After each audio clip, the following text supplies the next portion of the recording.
Welcome back to Bowl TV and the Hoosier Classic Men's Match Play Baker Bracket Final. I may say bracket way too many times there, but regardless, it's exciting. It's here.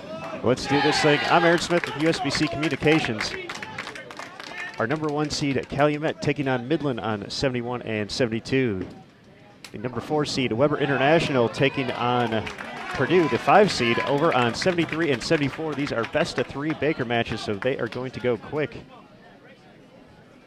Other matches going on right now on 75 and 76. Number 3 seed, Wisconsin Whitewater, taking on number 6 seed, Urbana, and over on 77 and 78, the 2 seed, Lindenwood, taking on the 7 seed, Vincennes.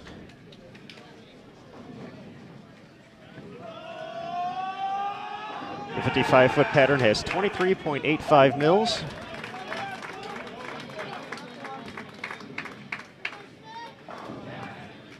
So I'll do our best. It's going to be fast-paced here. It's going to be exciting. We'll see how these teams attack this 55-foot pattern.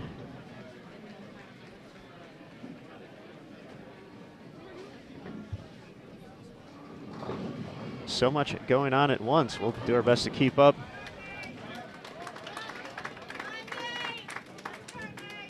Teams will switch pairs after a game.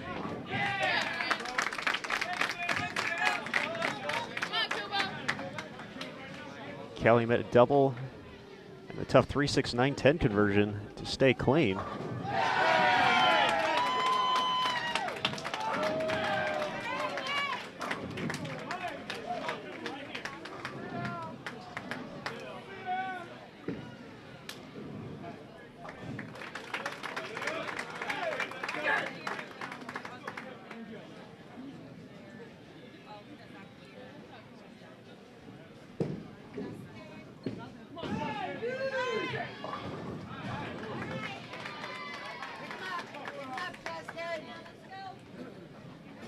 Once again, these are best of 3 matches. The semifinal will work the same way. Championship match will be a best of 7. Once again, Calumet, your leader after 9 games. Higher seed gets lane's choice as well.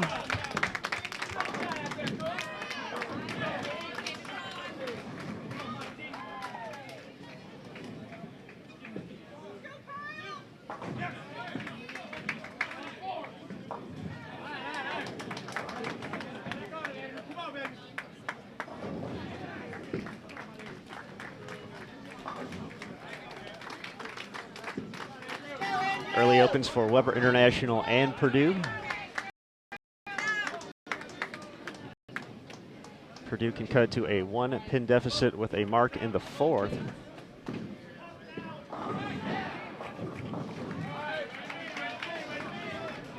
Trouble for Midland in the 4th frame, staring down the big 4.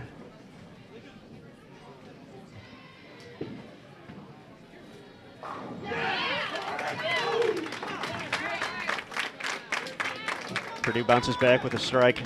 They can take the lead with the double here in the 5th, halfway through game number 1.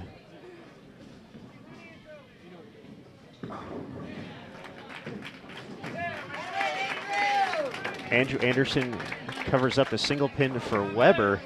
He ended up edging out Calumet's Michael Davidson for the top individual honors by a single pin. 20.59 for Andrew, 20.58 for Michael.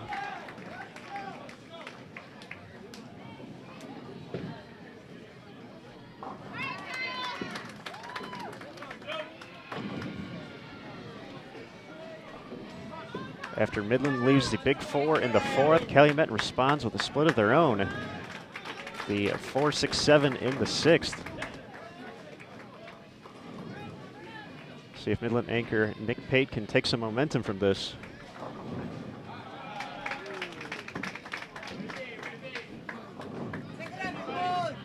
That shot right off his hand, though, unable to get it back to the head pin.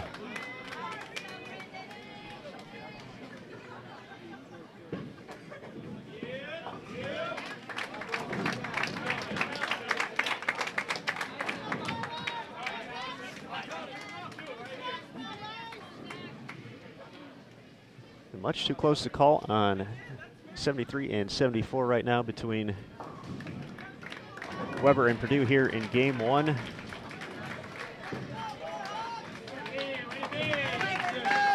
Back-to-back opens for Midland.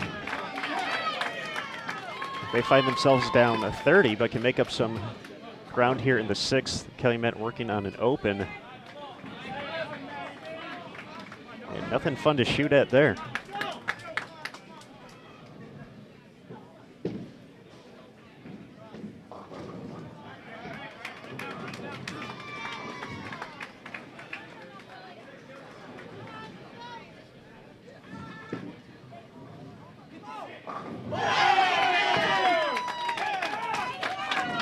Big shot there by Matt Russo of Weber International, the 2016 Junior Team USA member, delivering a strike from the left side.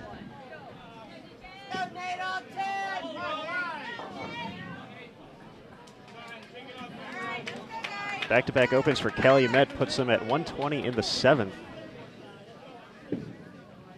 So Midland still not out of this despite back-to-back opens of their own. Purdue finds themselves in trouble now, down 14. Weber looking for a double.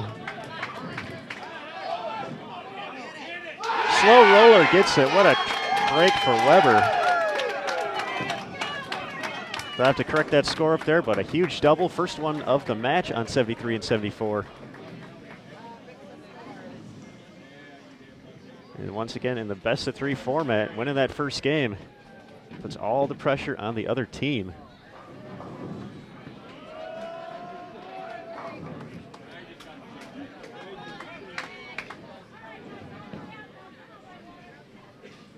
Nobody like making this 55-foot pattern look easy so far. Definitely seeing some varying routes to the pocket, but it's going to be who grinds out the match the best, it looks like, here in the early going. Calumet responds with a strike in the eighth after back-to-back opens. They're still going to have this the advantage going into the ninth frame. Another open for Purdue. They're in big trouble right now against Weber.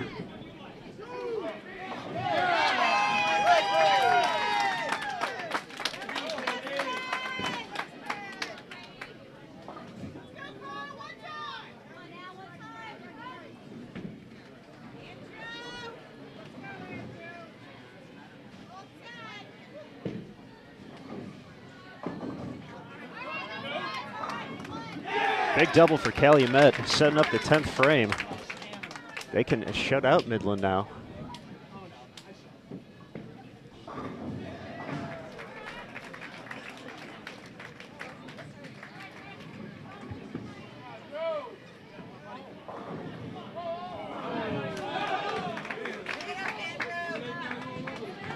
Midland not going away yet, striking the eighth.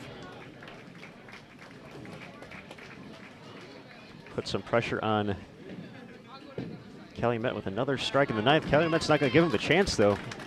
Anchor Michael Davidson stepping up. First shot of the 10th for Calumet. Likes it, mixes it up.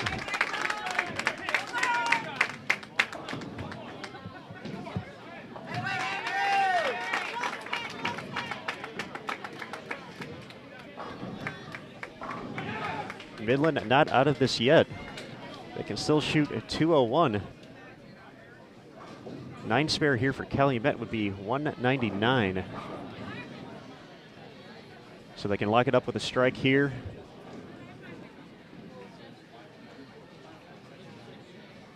Weber needs 8 pins to shut out Purdue here in game 1. Calumet looking for the shutout, gets it. Just needs to stay behind the foul line now. They're going to go up 1-0 against Midland.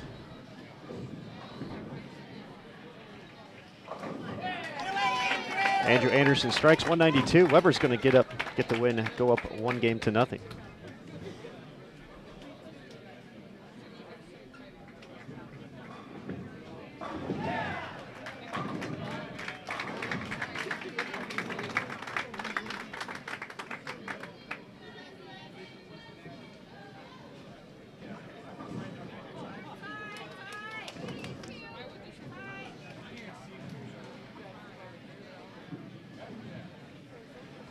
Looks like Wisconsin Whitewater is going to need to double in the 10th to get past Urbana in game number 1.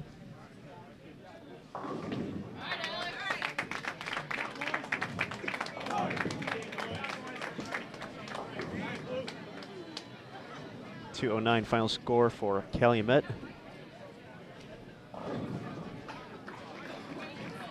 Urbana's going to take the 1-0 lead over Wisconsin Whitewater, it looks like.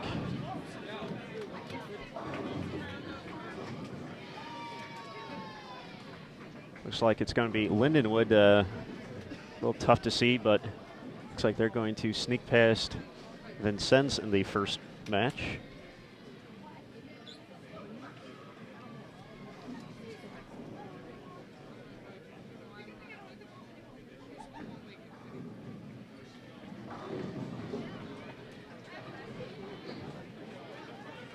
Once again, a big thanks to everyone for joining us here on Bowl TV for the 2016 Hoosier Classic. We are in the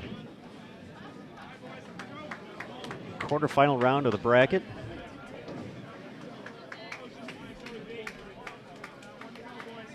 These are best of 3 matches.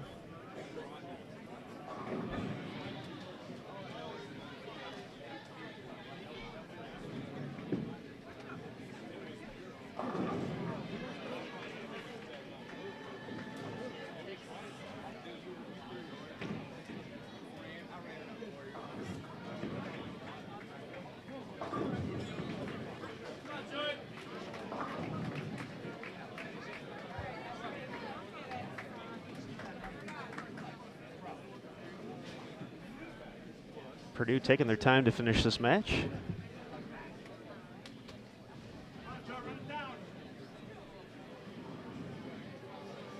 Definitely not a terrible idea. May slow the momentum that the Weber Warriors found in game 1.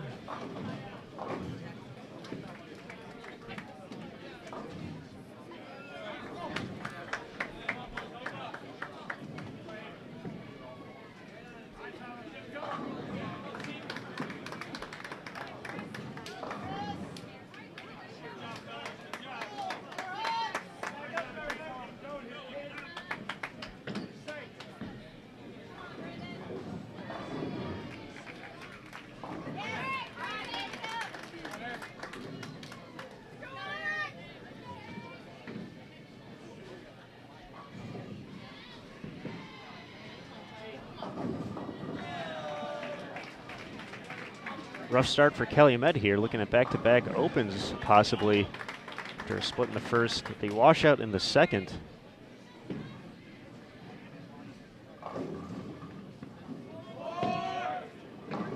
Nice cover by Midland.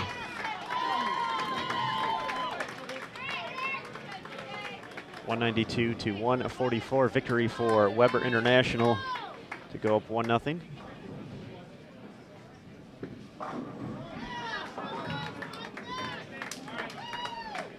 Two early opens for Calumet. They have 17 in the second.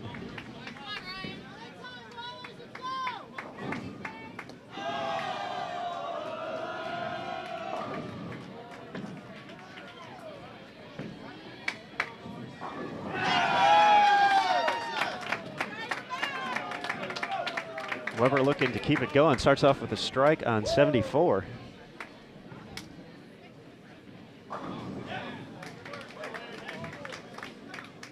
Wisconsin Whitewater has started off with a 4 in a row against Urbana after dropping game 1. Purdue matches with a strike of their own to kick things off. First mark for Calumet is a strike in the 3rd.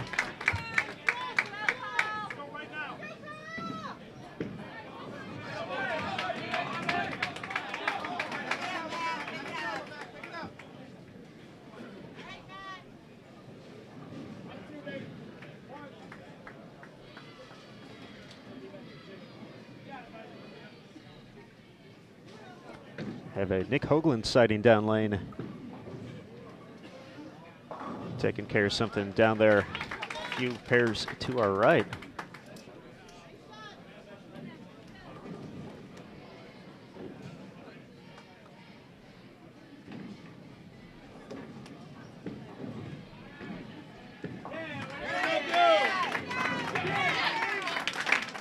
Double for Calumet, bouncing back after 2 early opens.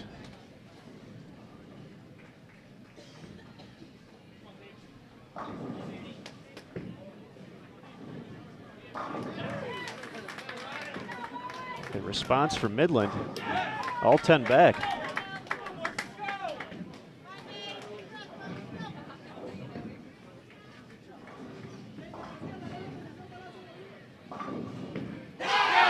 A late trip for Weber. Trip 4, the right-hander's best friend. Putting the early pressure on, looking to make it 2-0 and advance to the next round. The Warriors of Weber, 3 strikes in a row for Calumet. Crimson Wave and Midland definitely familiar with each other. They need to go to a second match to determine who is going to make it to the ITC Finals in 2015. Calumet looking to extract some revenge here, 4 in a row.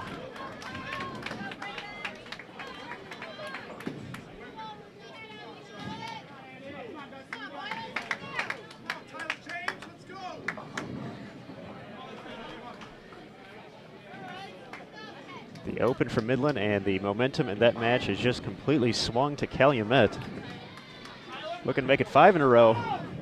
And fortunate break just to leave the 4-pin. Purdue looking at a washout conversion here in frame 3 after Weber put up a double. Perfectly done. Great cover. So Purdue still clean.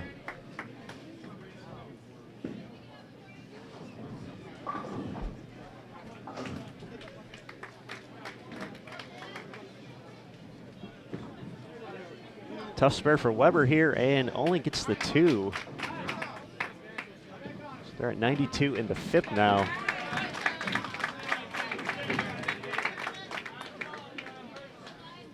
Purdue can get right up there with them with a few marks here. Avoids disaster, and the 4th goes through the nose, leaves just the 4-7.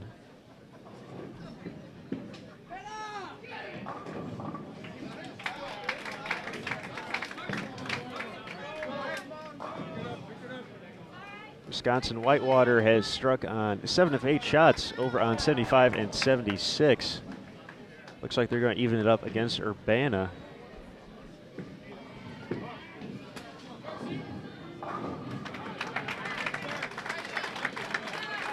Can Midland get something going here?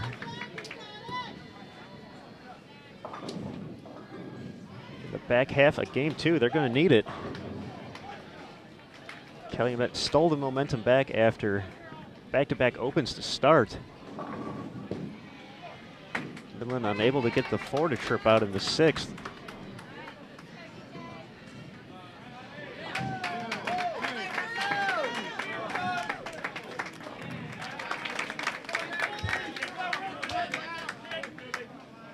Calumet on a 2:04 pace right now. Midland can strike out for 224, so they're going to have to find a way. Just one strike so far through 6 frames. Calumet can avoid disaster here in the 9th and the 10th. They're going to put all the pressure on the Warriors of Midland.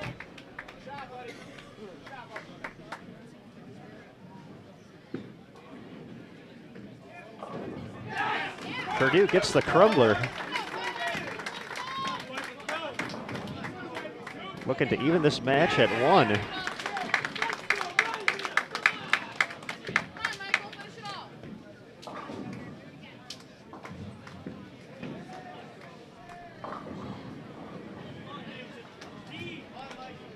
The 3:10 for Midland in the 7th.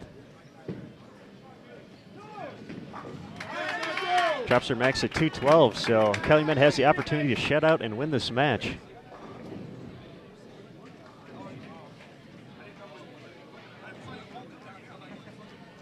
Strike 9 spare would be enough for Calumet. Gets the late trip. I'm not even sure what that was, but they all fell down. Nice cover by Midland, but maybe too little too late. Unable to strike here in game 2 on lane 72.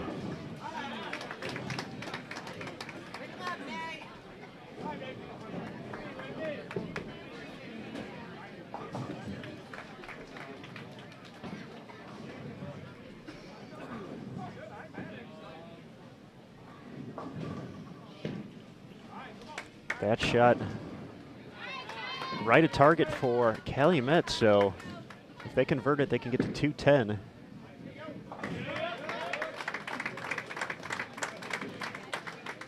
.212 is still out there for Midland, but they can't miss until the fill ball.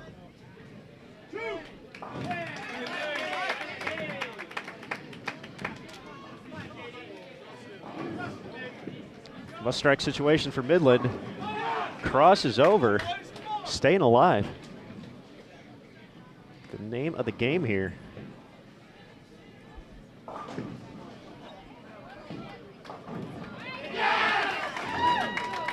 What could have been trouble for Purdue turns into a strike. They're clean through 7.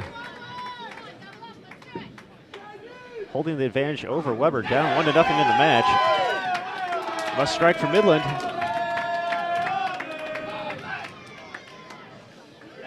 Calumet is going to advance to the semifinals.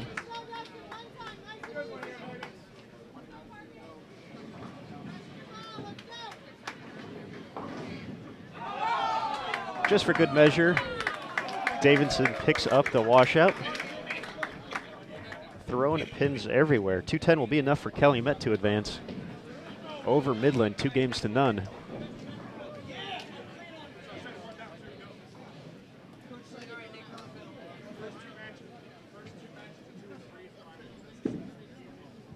Wisconsin Whitewater is going to tie it up at 1 apiece against Urbana.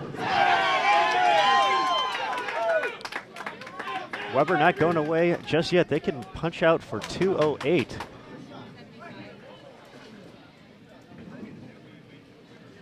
Purdue on a 194 pace, so they would need a double here.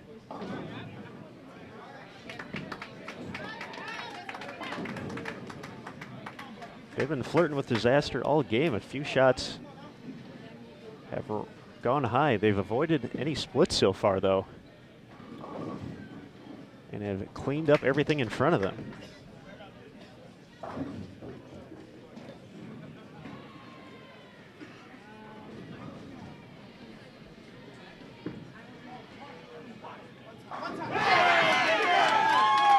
Anderson makes it 3 in a row. Huge double in the 10th. So Purdue will have to find a double now. Still clean, but that won't be enough.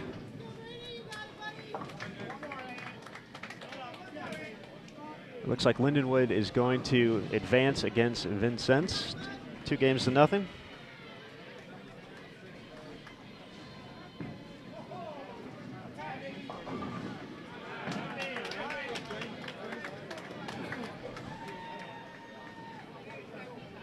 2:05, the final total for Weber. They have to sit back and wait to see what Purdue can do. The Boilermakers are now in must-strike territory. Need this one in the 9th or they are done.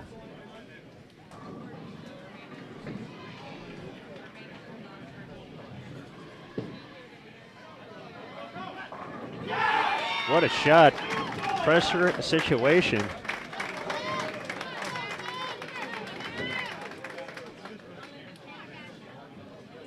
They're still going to need a double in the 10th, though.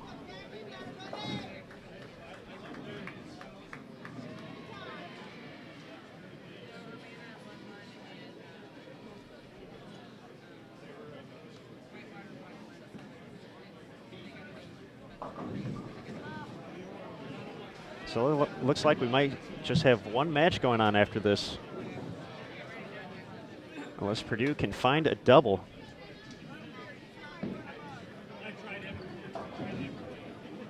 Must strike situation for the Boilermakers. Still alive. 6 kicks out the 10. Great shot under the circumstances. Great shot in any circumstance. This is the 2016 Hoosier Classic. This is the men's bracket quarterfinal. We already saw Calumet advance against Midland 2-0. In this best-of-3 format, Purdue looking to push it to a deciding Game 3 must-strike situation.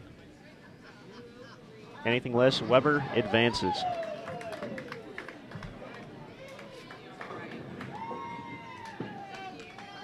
Here's the shot. Oh, then leaves the 9. Goodness.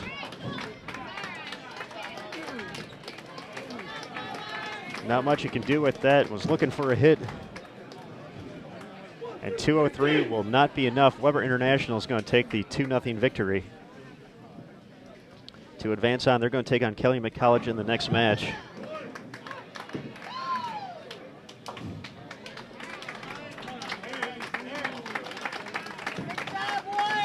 Nice run by the Boilermakers this week, but not going to be enough.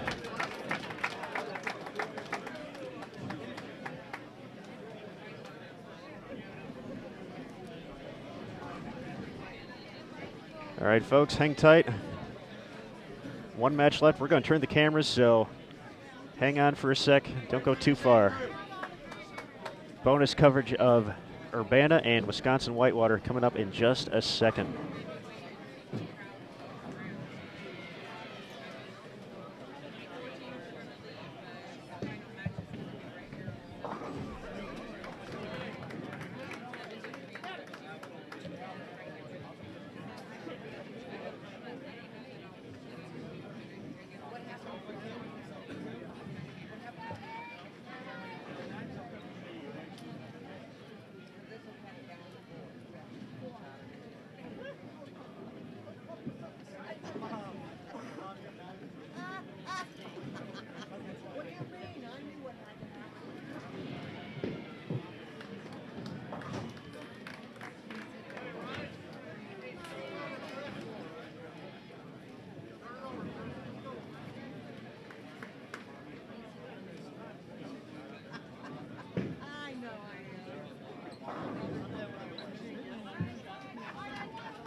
All right, switched over to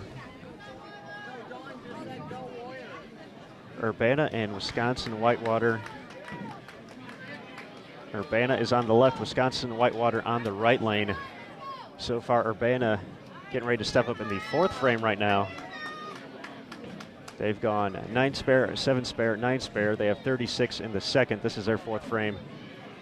Wisconsin Whitewater started with 4 in a row. They've gone 9 spare, 9 spare. This is going to be their 7th frame.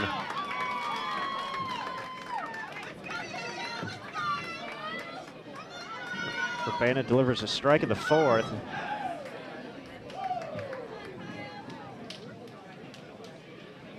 But Whitewater has the chance to shut out here. Can still max out at 268. The best Urbana can do right now, 266.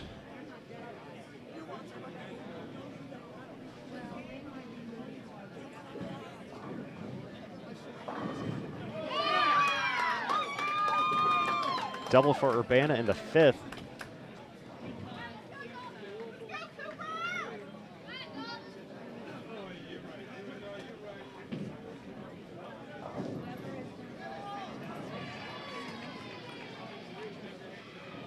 Just like that, Urbana not shut out. How about that?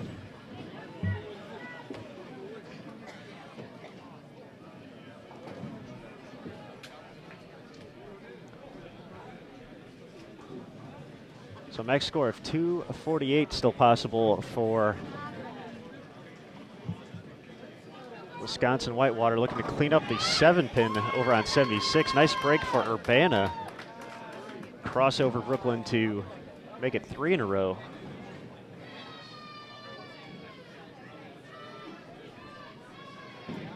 So their max score 266 right now. But once again, they're a frame behind. Whitewater cleans up the spare in the 8th. This match is tied up 1-1. Winner of this match advances and will take on Lindenwood. Make it 4 in a row for Urbana.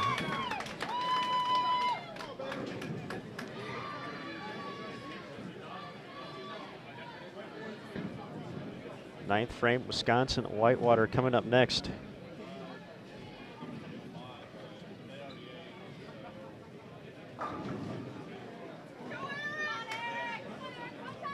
Leaves the 10, drops their max to 237 now.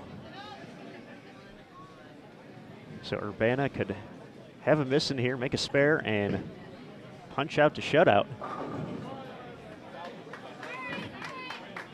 So that could be it right there. Loses a few pins a count. They can still max out at 243. That was the 8th frame for Urbana. 9th frame, Wisconsin Whitewater. Just enough of the spare, so they're going to step up in the 10th. Once again, max score 237 for Wisconsin Whitewater. 243 still available for Urbana. This is their 8th frame.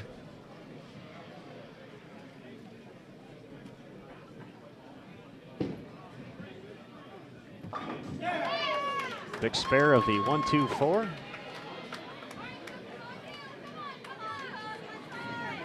So Urbana can go up here,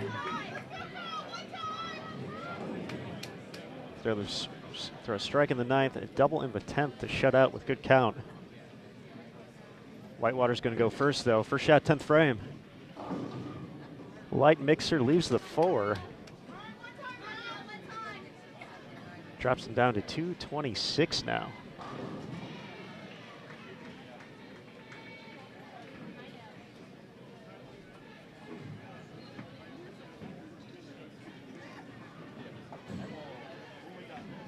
Ninth frame, Urbana. Mixer of their own, unable to get the 7-pin out.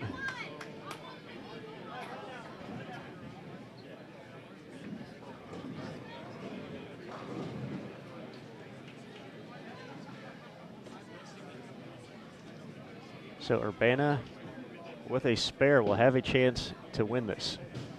And wow, huge mistake by Whitewater, missing the 7-pin. Their final score, 215.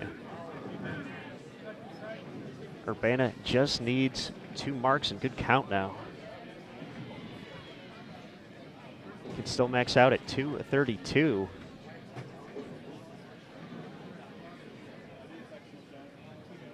But a spare here. Just about any kind of mark will send them to the next round. No problem on the single pin.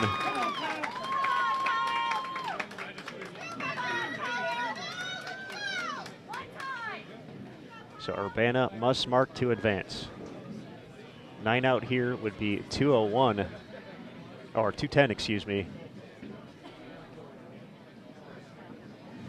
Whitewater in the books at 215 after a missed single pin. We saw Urbana sneak in the final game. They were outside the number for the top 8. Big final game. Looking to make it to the semifinals. And will have to convert the 2-4 to do so.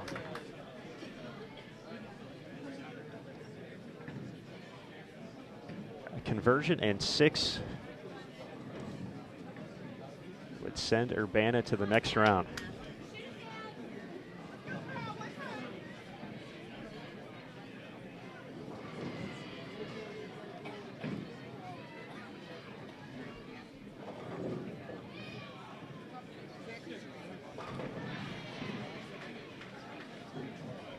Must-spare situation for Urbana to advance.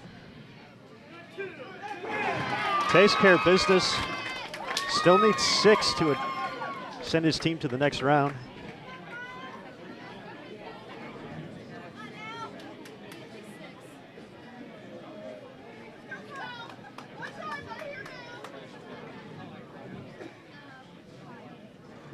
So not a time for a Greek church. 4 through the nose, anything of that nature. Just want to get around the 1-2 and knock over most of them. Even a bucket here would work.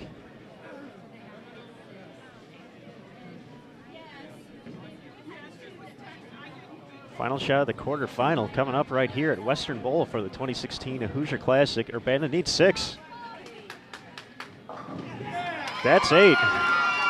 Urbana advances to take on Lindenwood with a 218-215 victory in the deciding game against Wisconsin Whitewater. Whitewater had a chance to put the pressure on, missed a single pin in the 10th, making it a little bit easier for Urbana to take the win.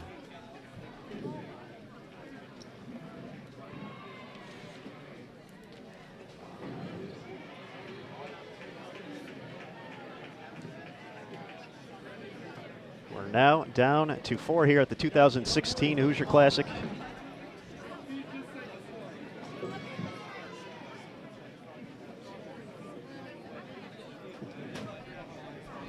Calumet College, our top seed, will be taking on Weber International over on 75 and 76. Over here on 71 and 72. Number 2 seed Lindenwood taking on number 6 Urbana. Coming up next here on Bowl TV. Thanks again, everyone, for tuning in. We're going to crown champion soon here, so don't go too far. Semifinals coming up next.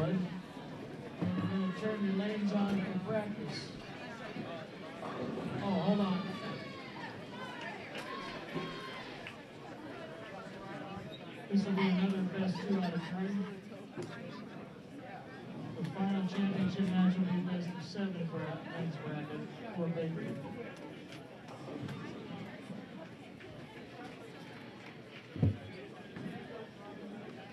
Hey, Nick, how long do they get? 10 minutes. 10.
Men's final 4 is returning your lanes on shortly for 10 minutes of practice.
quick.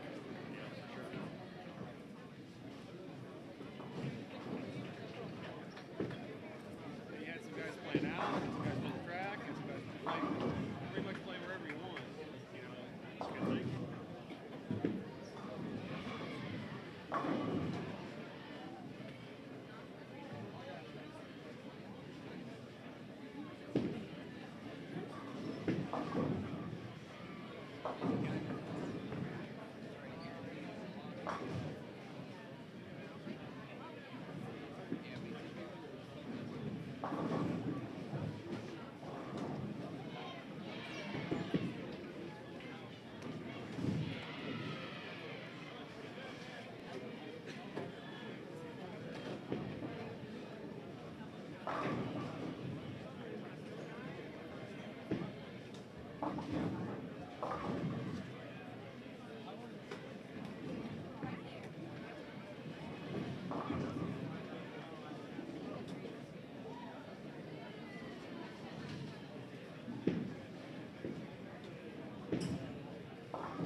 All right, folks, we got the cameras switched around. Our feature pair is going to include number 2 seed Lindenwood taking on the 6 seed Urbana in the best of 3 Baker match on 71 and 72. We will go back and forth between both, though. So there's a look at Calumet and Weber International. We will not have the scoreboards for them just because we ran out of cameras. So we'll do our best to keep you updated throughout both the matches, go back and forth. This is going to be our main look right here. Lindenwood will get lane choice, so as soon as we know that, we will go ahead and toss the proper names above the proper scoreboard. Lindenwood advanced with a 2-0 sweep against Vincennes. Urbana went the distance against Wisconsin Whitewater, winning 2-1. Weber swept Purdue. Calumet swept Midland. So that's how we're here. And we're glad you're here on Bull TV for the semifinal round of the 2016 Hoosier Classic. We will have the men's final as soon as we know who's in those finals. Finals will be best of 7.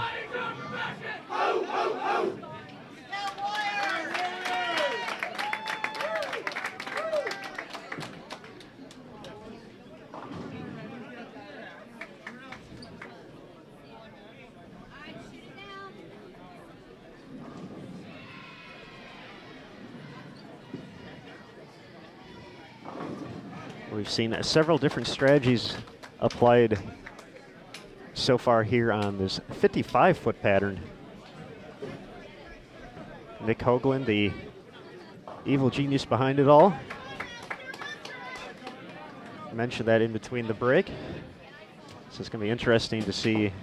Teams do get practice before every round, so we'll get a chance to get an idea of what the other teams did. Lindenwood was way over on 77 and 78 for their last match. Urbana we didn't see as well until we moved the cameras. They were on 75 and 76.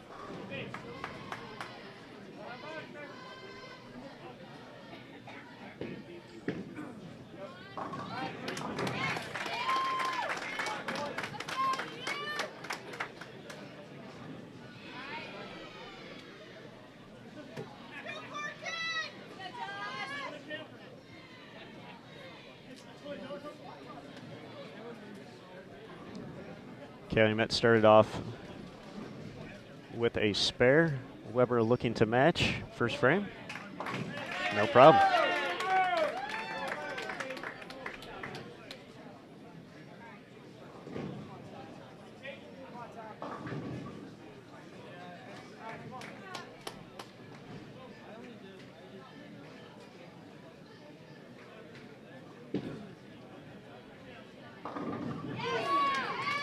Trip of the 4-7 for the Blue Knights.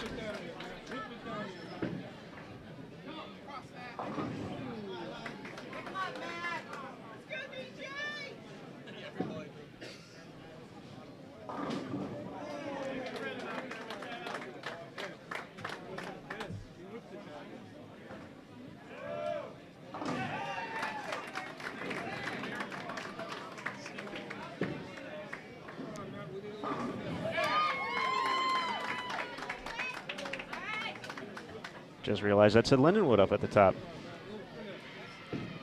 Or that said Weber, not Lindenwood, so there we go. Always helps to have the correct teams up on the scoreboard. But the early double for Lindenwood. See if they can cash in that break here, make it 3 in a row. Great shot. Kyle Sherman was in your top 5 for the individual standings this week.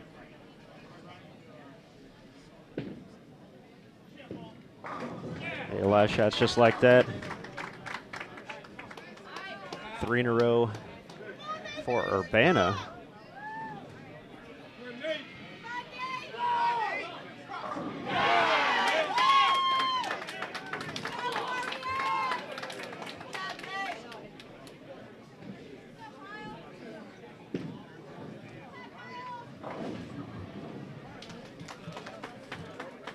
Double wood for Lindenwood in the 4th. Urbana looking for 4 in a row. Gets it.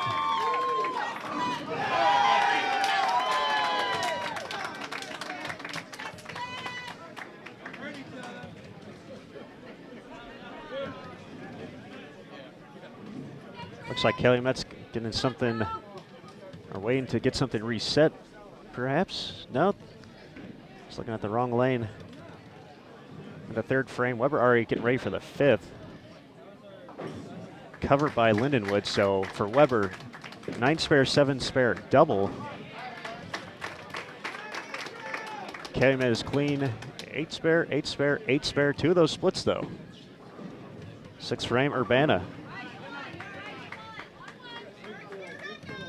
Leaves the 9. Or the 10. 6. We'll get it right eventually there.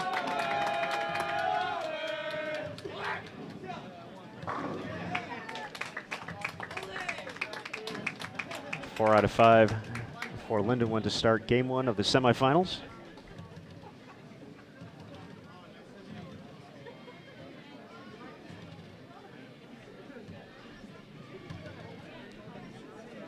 Weber made it 3 in a row, so they'll be up in the 6th frame in a moment. Here's Calumet in the 4th, looking for their first strike.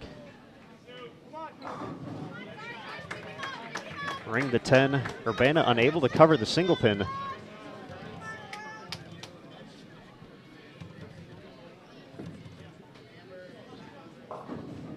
So Lindenwood can push their lead here. Gets the hit. 5 out of 6.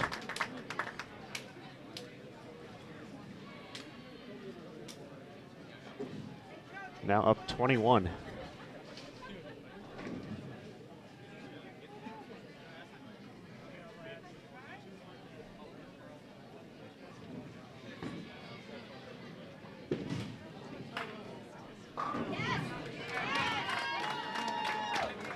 Calumet was unable to convert the single pin, so they have 64 in the 4th. 8 count for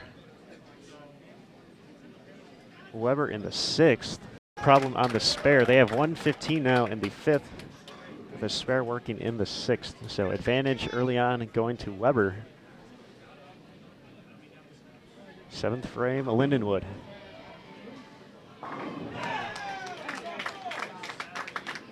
Just one miss so far in game one. Urbana looking to keep it close. That shot did not have a chance. Leaves the washout.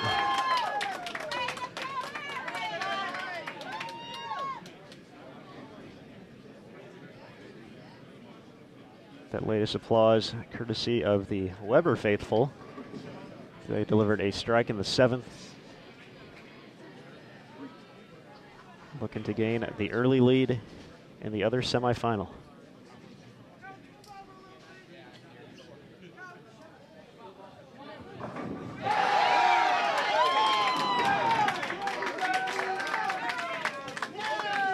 Another double for Weber. Make it 4 in a row for Lindenwood. Urbana unable to cover. They now can max out at 2-23. Lindenwood can mark in the 9th and 10th and be in the 240s.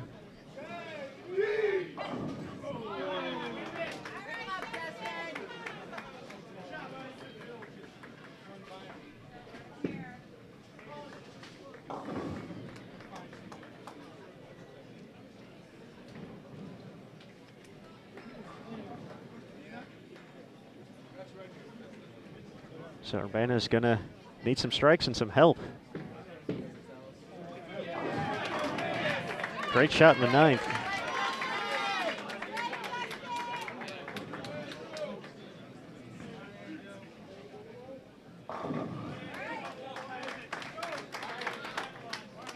Calumet has put up a double in the 5th and 6th frames after the open in the 4th, but Weber already starting the 10th frame. They can max out at 233.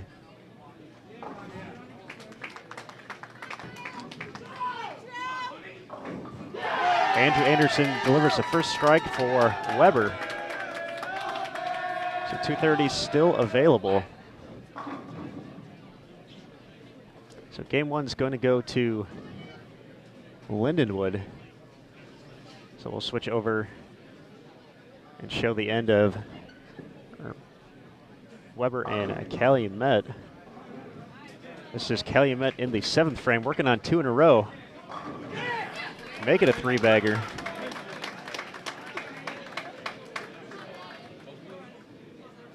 They can still shoot at 244 this game, but once again, they're only in the 7th, getting ready for the 8th.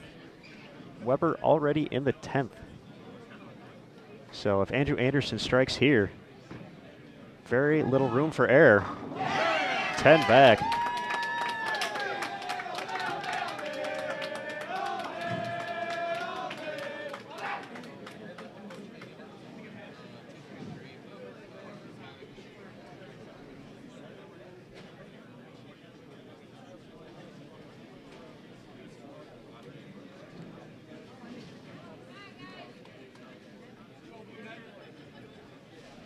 So must strike situation here for Calumet in the 8th frame. Weber's going to be in the 230s.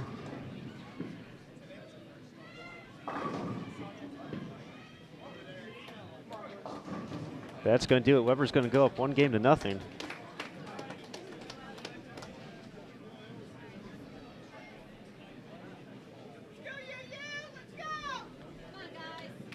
Get the last shot here from Andrew Anderson as we switch lanes. 232 for Weber.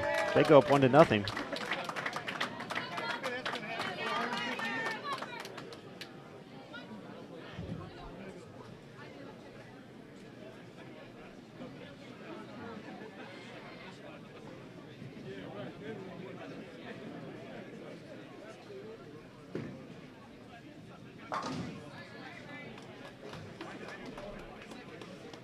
So a 243-191 victory.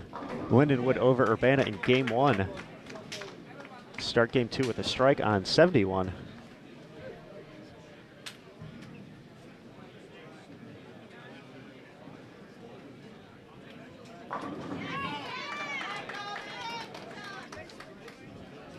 Urbana matches with a strike of their own.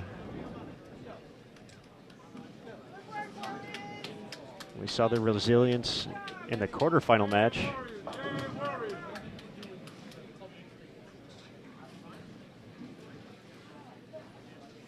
marking in the 10th frame to make it here against Wisconsin Whitewater.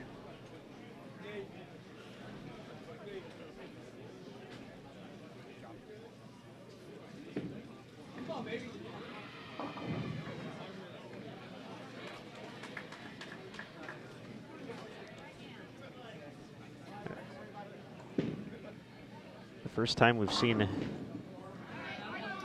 any let up from Lindenwood here, looking at the big 4 in the second frame.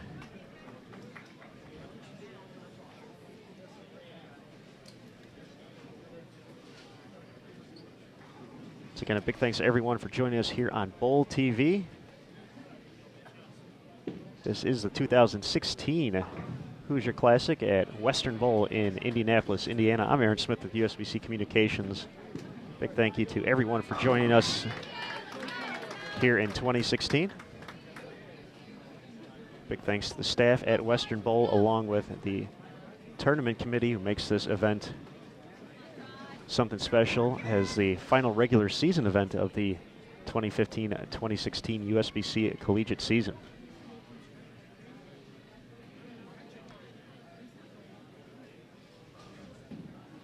Calumet still finishing up game 1. They can get to 198. Weber already in the books at 232 though, so they're up 1-0. The chance to make it to the championship match. Lindenwood 1 game away.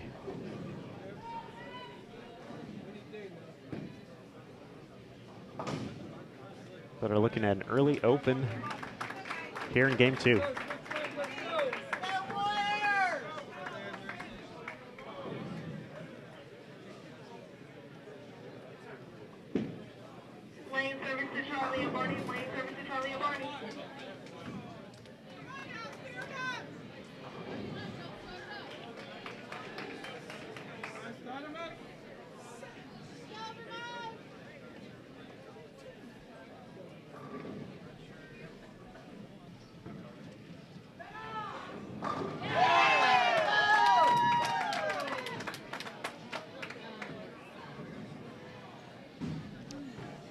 Back-to-back opens for Lindenwood.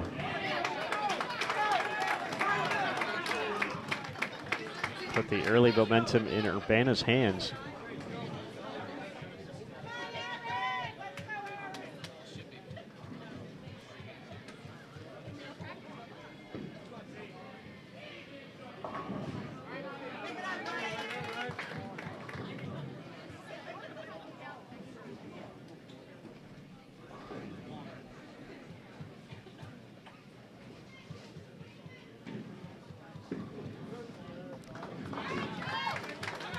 Conversion for the Blue Knights gives them an early 24-pin lead.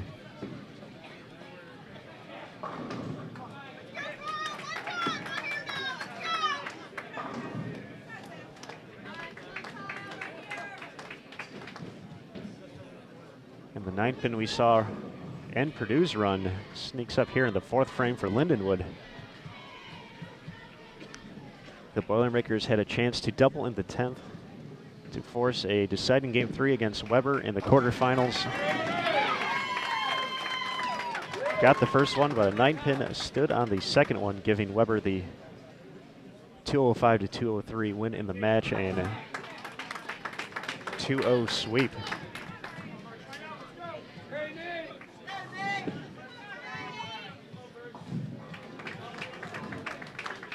Knotted up early over on 75 and 76. Both Weber and Calumet strike spare so far. Weber just added a strike in the 3rd.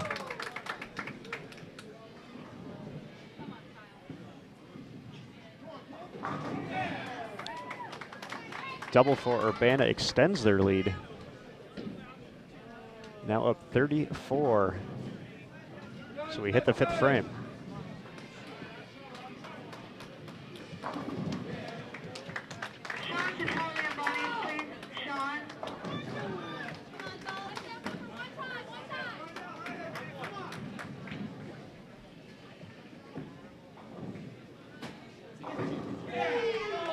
Make it 3 in a row for the Blue Knights.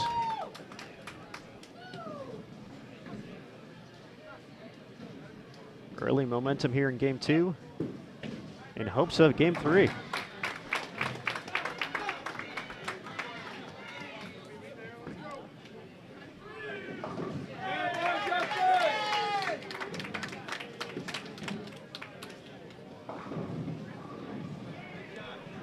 Struggles early on 71 for Lindenwood. But as a higher seed, they did get lane choice.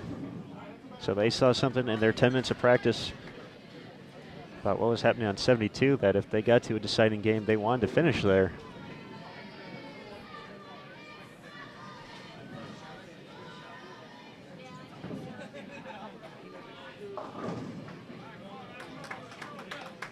Our 1, 2, 4, and 6 seeds still alive.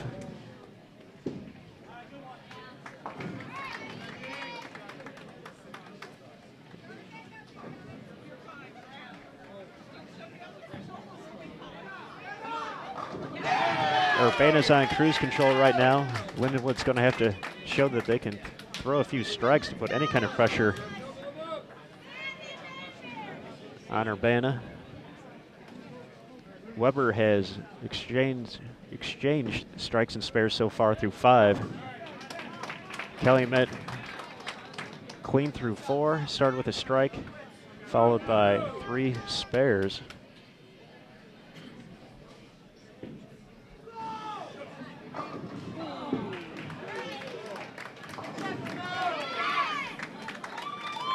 High hit carries for Urbana. They can still shoot a .248 this game. Best Lindenwood can do .215. So even looking at pace, Urbana can strike, spare, strike, or spare, strike, spare the rest of the way out. That would put them at .218.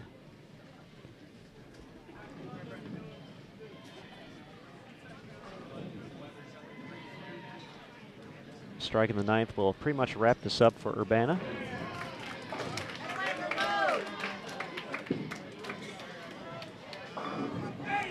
Another high hit.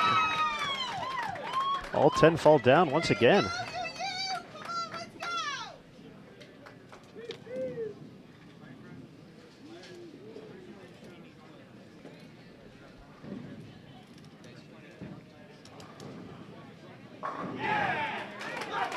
So Mark here will officially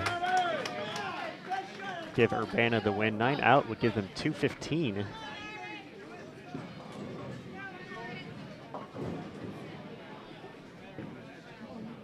That's Lindenwood's max right now, so gonna make it a little bit tougher on themselves. Double from Calumet in the 5th and the 6th. Weber clean, but still haven't found a double.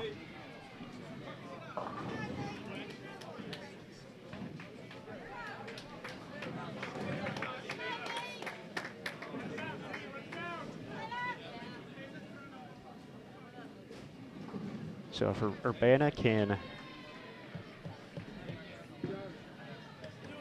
cover the washout here, gets the 9. So they're going to be at .212. So Lindenwood can strike out to get to .215.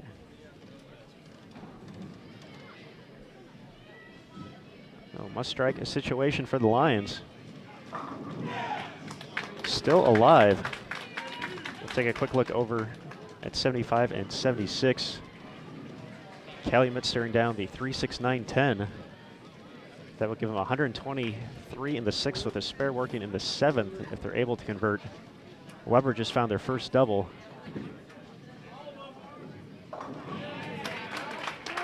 They had 120 in the 6th with strikes in the 7th and the 8th. 9th frame, Weber going to have the opportunity to shut out here.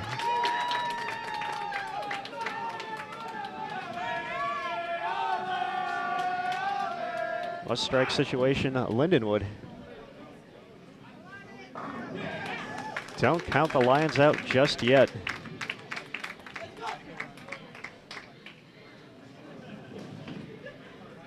Eighth frame, Calumet. Gets the trip of the 9. They can max out at 2:33 still. First shot of the 10th for Weber coming up. Anderson, all 10 back. Lindenwood 9th frame. And their run is going to come to a close. Urbana is going to force a deciding game 3.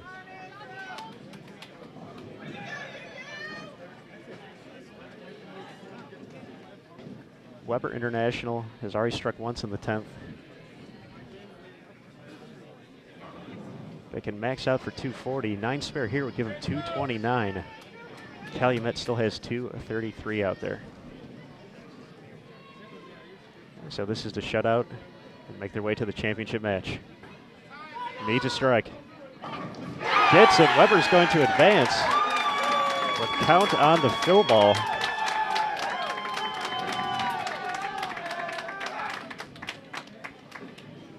Still are going to need 4 pins.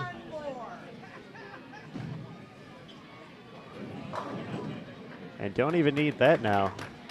So Calumet's run at Tier 1 events is going to come to a close here at the Hoosier Classic. They won the first 4, but fall in the semifinals to Weber International. 239 is going to be enough to get them to the championship match.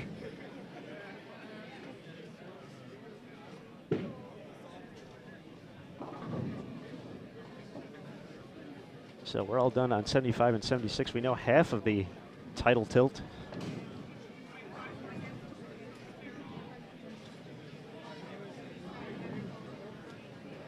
We're going to have one more to go here on 71 and 72. Once again, a big thanks to everyone for joining us throughout the week here on Bowl TV at the 2016 Hoosier Classic. It's the 47th running of the event.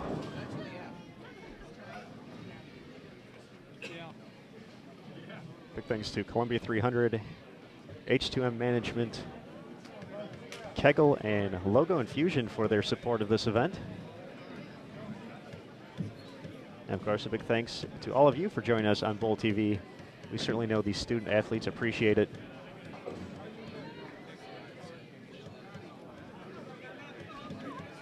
As we're ever so close to knowing who's going to be squaring away in our championship match.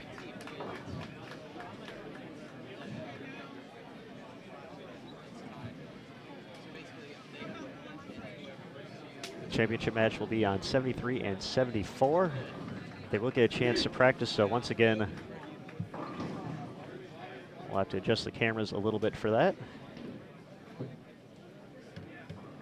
212 to 170, the official final total.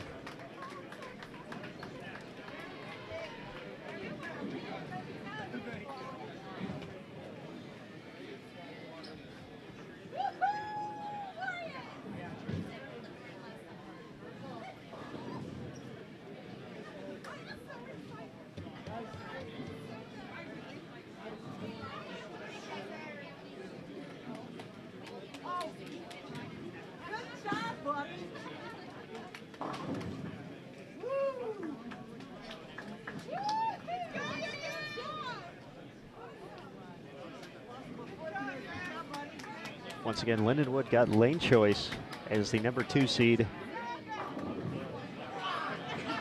They elected to start and finish on 72. Shot 243 in the opener on this lane.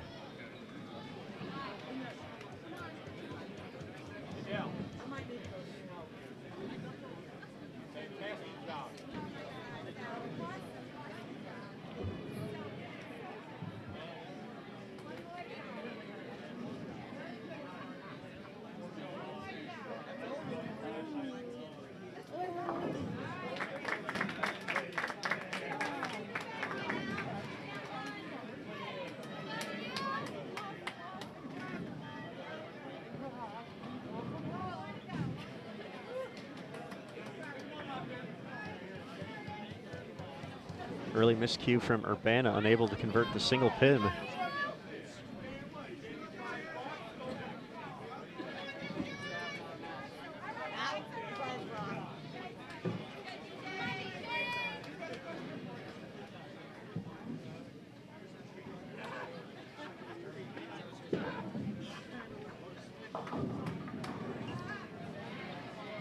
That spare did not get any easier with the 4-pin falling out. 7-10.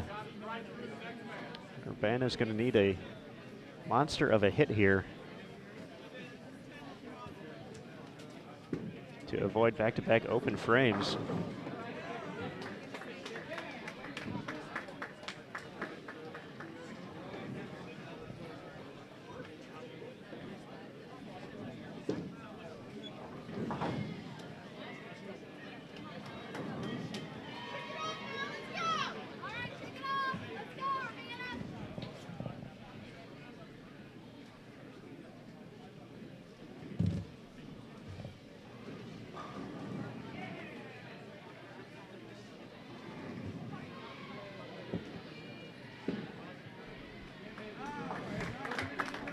Two opens to two marks, so Lindenwood in the driver's seat early here.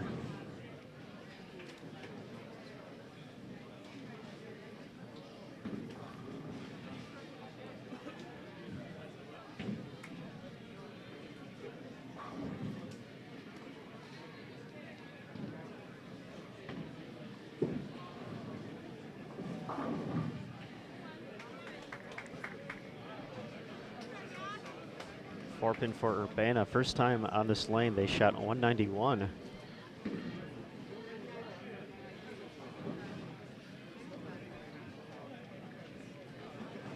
The look Lindenwood had on lane 72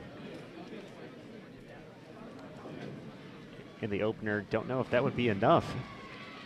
They posted another game in the 190s, but who knows what happened to the lane during that one game, and also the quality of shots made will ultimately determine it all in the end.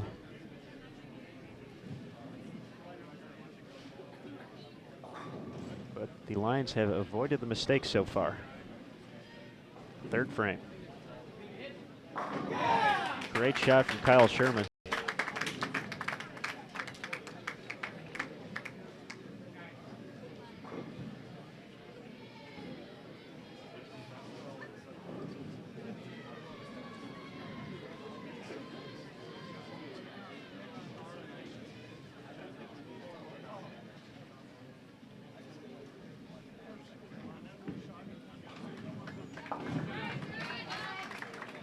First mark for Urbana. Got a feeling that they're going to need to find some strikes here.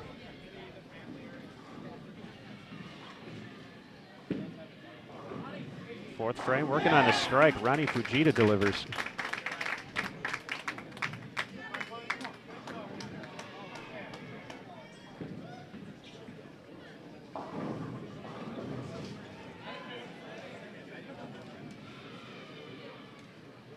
Up next, Michael Coffey. 3 in a row. That one's going to need a hustle back.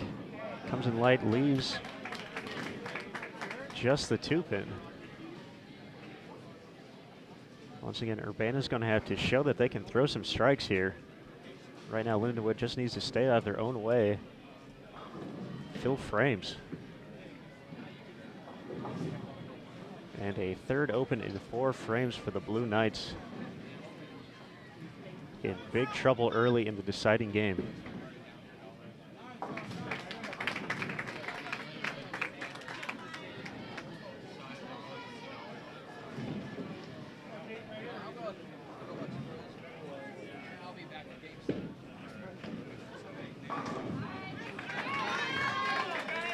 Strike for Urbana.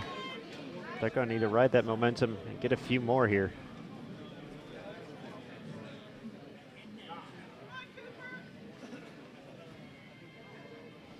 Otherwise, looks like it's going to be a matchup of Lindenwood and Weber.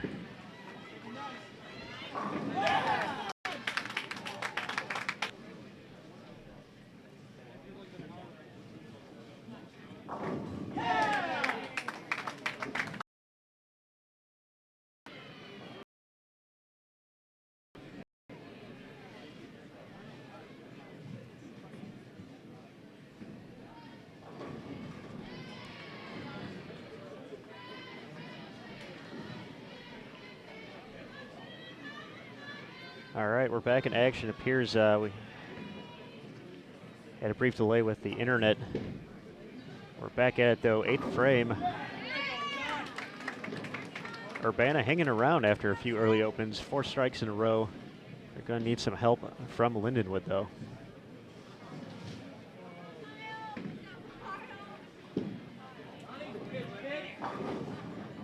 9th frame, unable to kick the 10.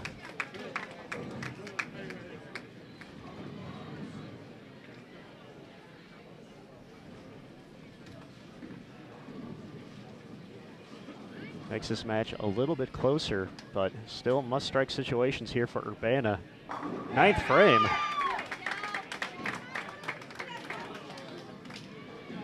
What a rally here by the Blue Knights. 5 strikes in a row. All of a sudden, Lindenwood's got to be, got to feel a little bit more pressure here. They were on cruise control.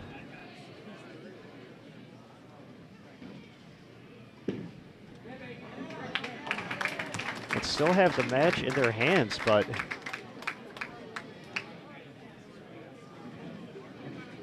nine spare strike would be enough to shut out for Lindenwood. Urbana still needs it. And the 8-10, goodness.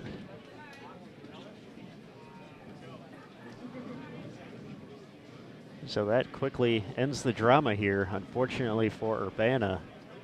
Lindenwood's going to advance to take on Weber International in our title match.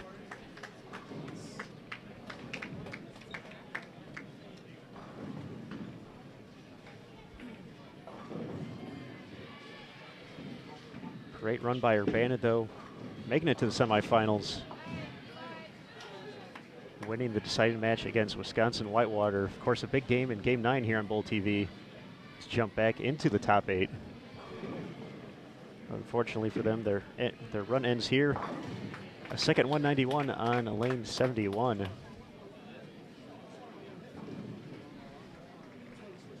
And Lindenwood and Weber International will be your championship match here at the 2016 Hoosier Classic.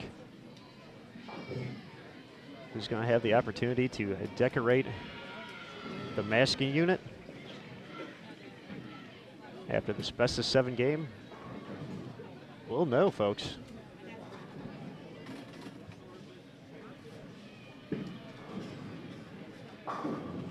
Final shot gives Lindenwood the 224-191 victory in Game 3. Lindenwood with the 2-1 advantage in the match.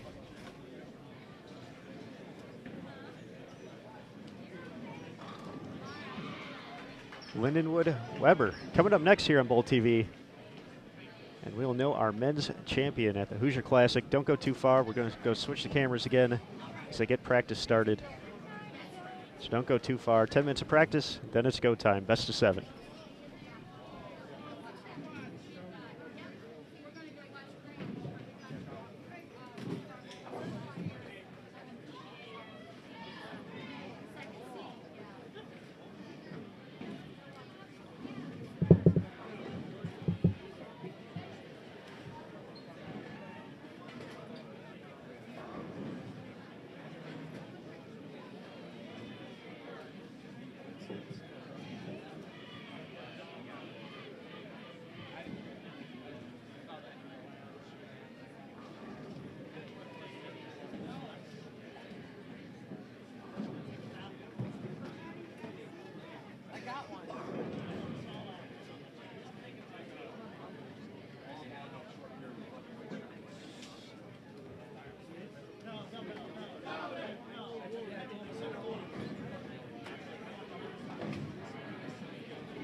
Okay, the men are down to the championship. For the championship of the Hoosier Classic on the men's division, it'll be Weber International on lane 73 and Lindenberg on lane 74.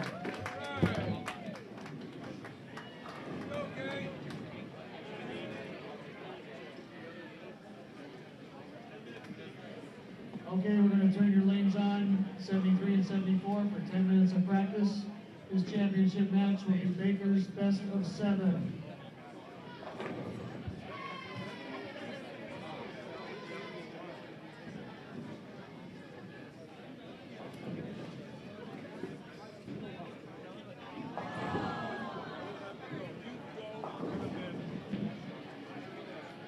Once again, I've been asked by the tournament officials to remind everybody that if you are not a member of one of the bowling teams competing or a coach, you cannot be in the bowling area. Please do not hang out in the bowling area if you are not a coach or a member of the team that's participating. Thank you.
Good luck, guys. Good luck, guys.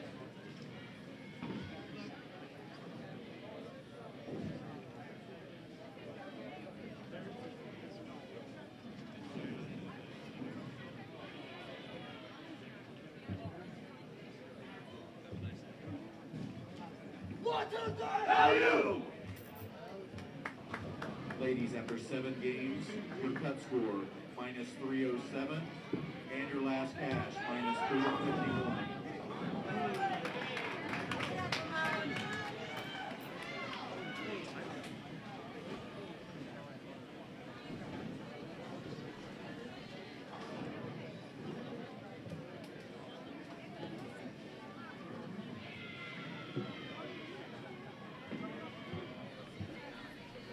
Welcome to the title match of the 2016 Hoosier Classic.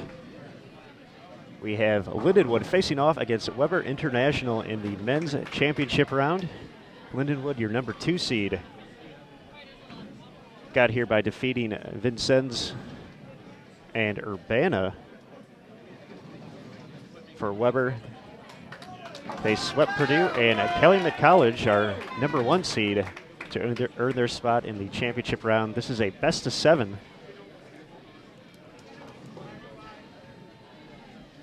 So these teams get the opportunity to kind of feel each other out here. It's like a championship prize fight. We're going all 15 rounds perhaps.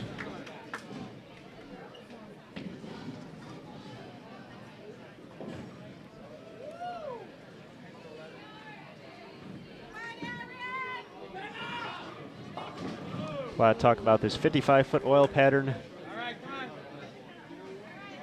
coming into today's event, and it seems like both these teams kind of playing them the same from at least what we saw in practice. This is actually the second time Weber's gotten to C lanes 73 and 74. First time for Lindenwood.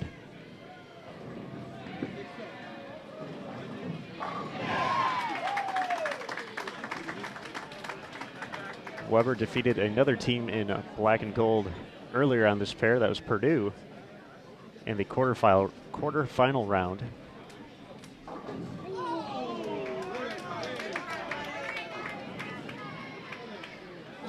And an early open for both teams here in the title tilt.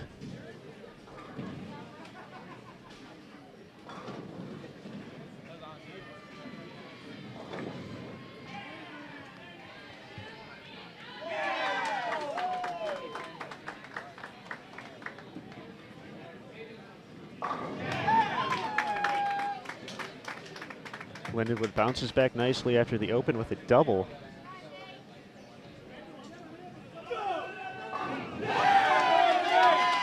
Weber adds one of their own in the third. Some excitement during the break from the collegiate masses. Just a year removed from his collegiate days, Graham Faw advancing to the title match of the PBA Players Championship. Faw, part of the Urbana team who we just saw fall to Lindenwood 2-1. Lindenwood now looking at a 4-7-9.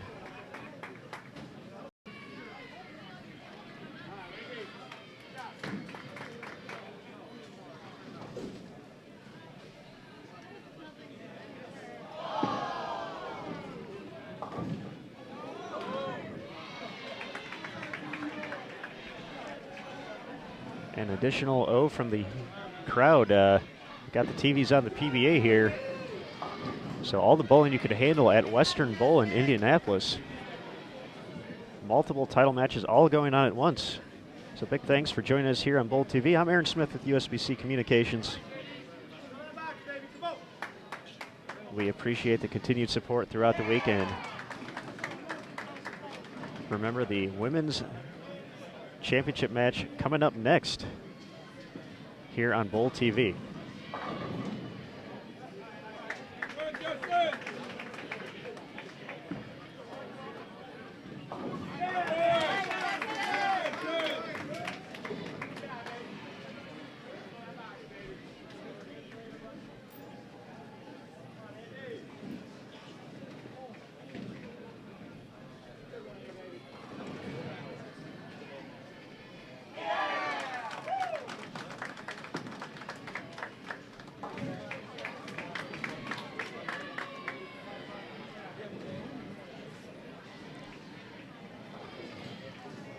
The extra background noise, something these competitors are used to. As Andrew Anderson, our individual champion here, runs a little bit high, fortunate just to leave the 4-7.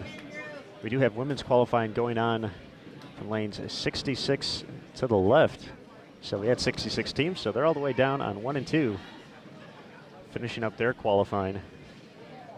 You can visit the Hoosier Classic Facebook page to see results through Game 7. They were announced recently. Nice break for Lindenwood in the 6th. Caving everything in. As Weber converts the spare, finds themselves down 2. So they get ready for the 6th.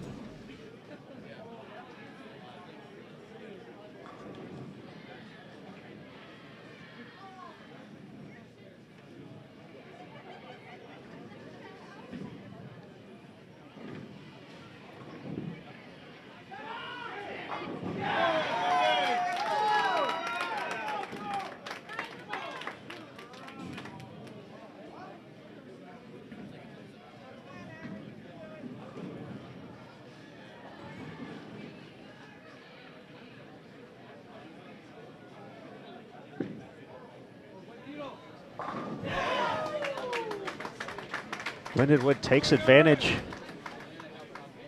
of the hit in the 6th, turns it into a double. Maintain a 2-pin lead. Can Weber keep it at that? Get a mixer of their own.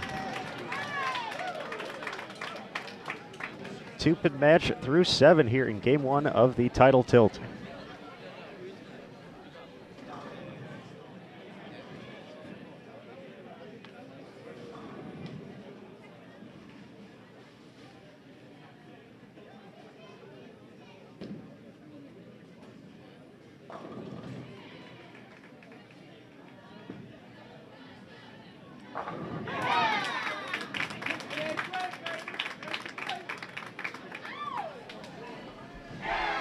Lindenwood keeping the pressure on here, 8th frame. Weber looking to match. How about that? Got a barn burner here in Game 1.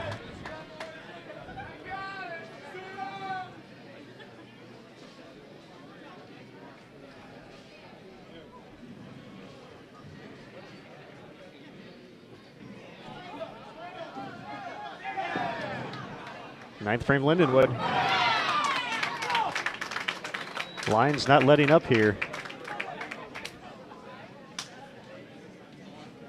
Can Weber keep pace?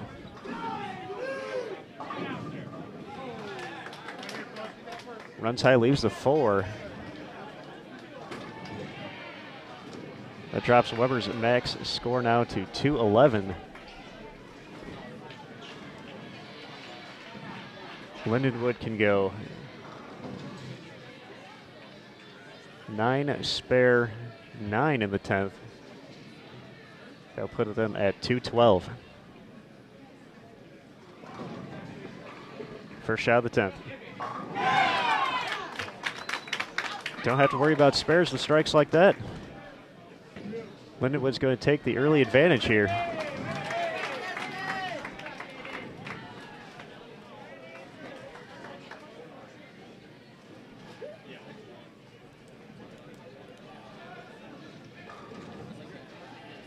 As the 2 seed, Lindenwood did get lane choice.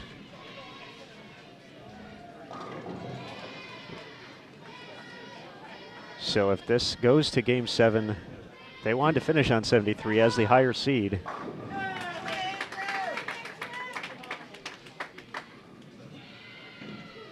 But still a long way from that.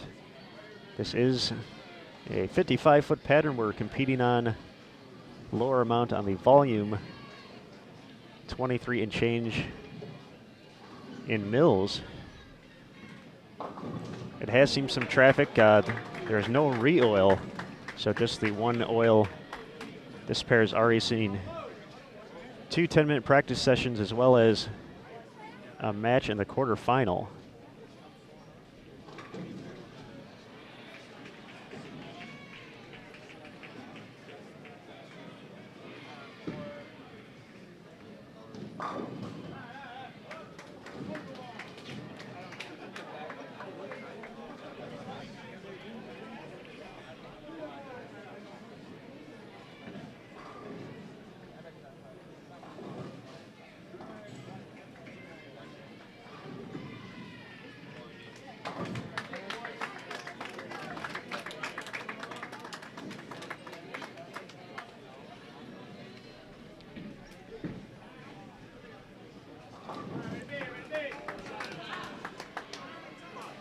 .222 to 201, the official tally.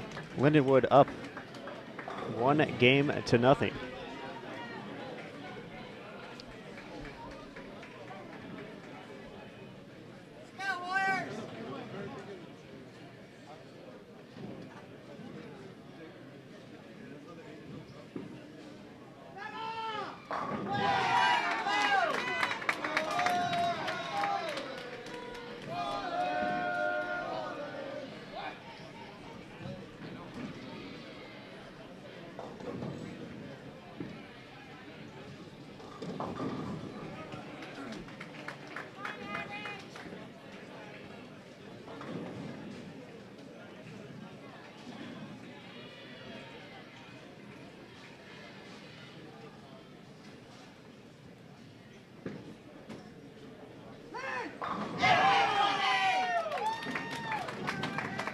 Weber looking to take the momentum back after dropping the first game. Early double here on lane 73.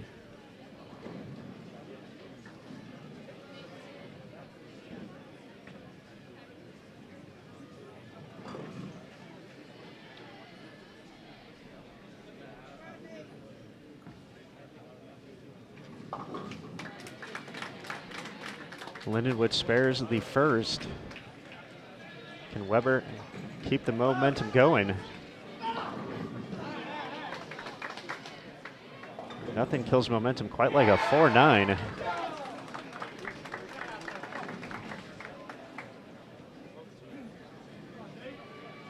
Once again, cheers in the background for the PBA Players Championships going on. Recent collegiate standout Graham Fa in the title match. So those are those cheers coming from the crowd when there's no bowling going on.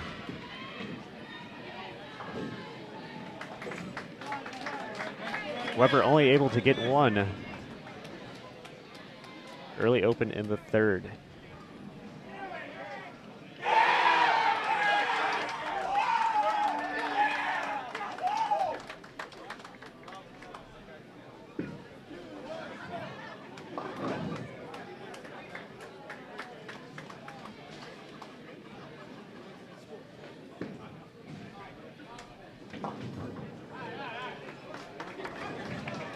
That shot never makes it back for Weber in the fourth. Looking at a washout. Lindenwood in no hurry so far.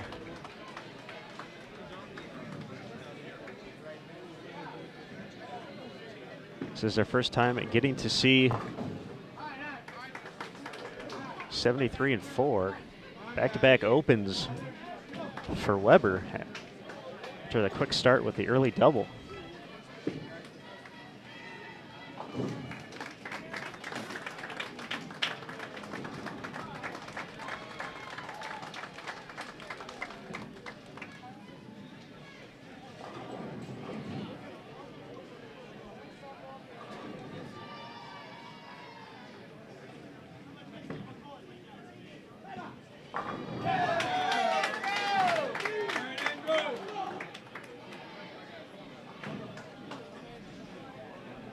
Weber bounces back with a strike in the 5th.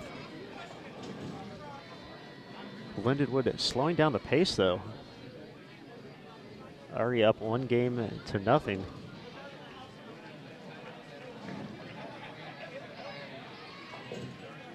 Weber always has a big crowd with them and can get fired up very quickly. Perhaps a stall tactic early on here to keep things at an even keel. Great shot, rings the 10 in the 3rd. Weber wasting no time, 6th frame.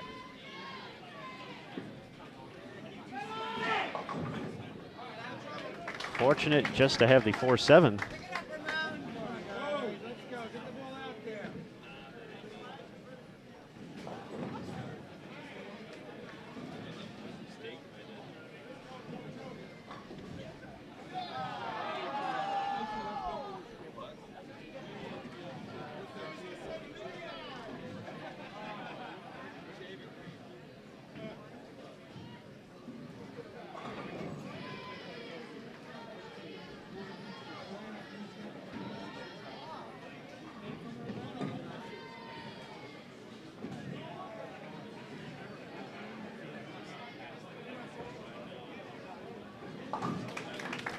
Lindenwood clean through 3.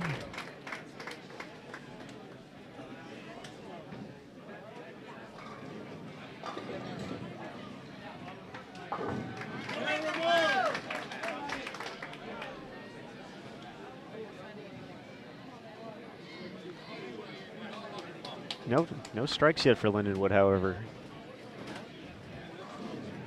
But to this point, really haven't needed any. 2 early opens from Weber, but they get the mixer in the 4th frame.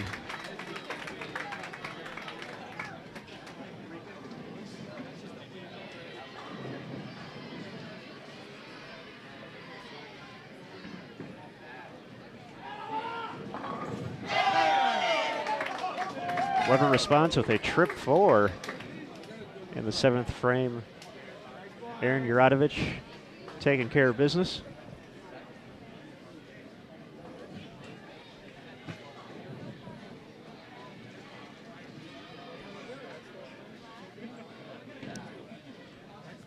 At the moment, Lindenwood knows exactly where they're sitting.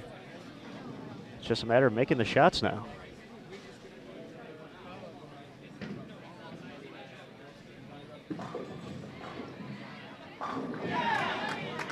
There's a double.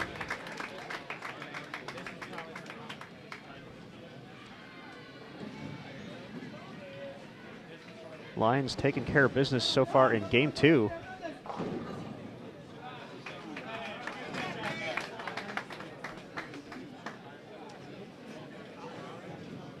Max score for Weber International, 205 now, with the conversion in the 8th.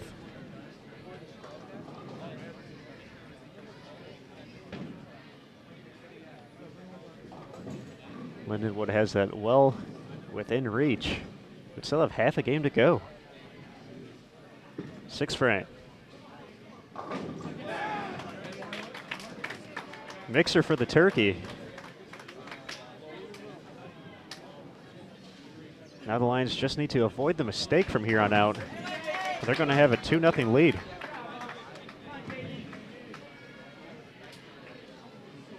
This is the championship match of the 2016 Hoosier Classic, brought to you by Columbia 300, H2M Management, Kegel, and Logo Infusion, all great sponsors of this event.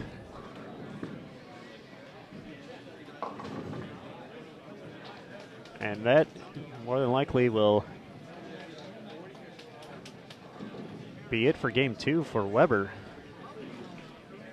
Looking at the 6-7.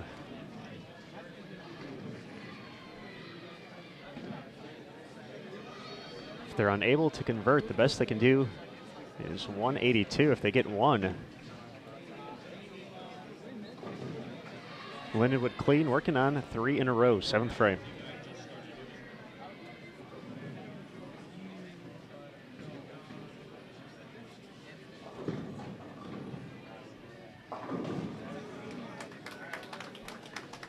Runs high, 4-7 only.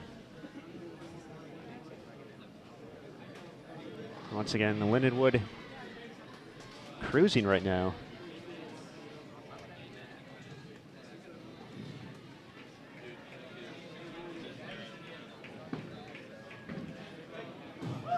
Weber makes a run to spare, gets none, so their max score now 181.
Lindenwood essentially just needs to stay behind the foul line here in the 9th and 10th to find themselves 2 games away from the 2016 Hoosier Classic title.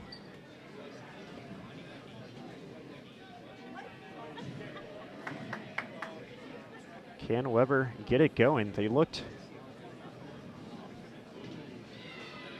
pretty good on 74 in game 1, but Lindenwood was better on 73. That was the lane they chose to start on, and if they get to 7, that's the lane they want to finish on.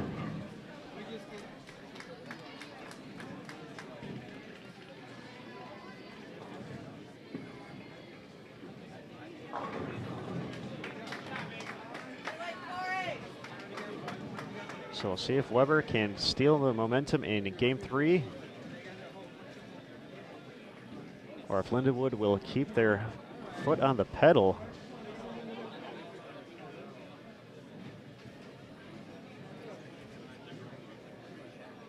The 2-time ITC champions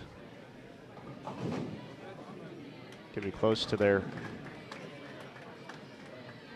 could be close to finishing the season with a win and arguably one of the biggest regular season events of the season.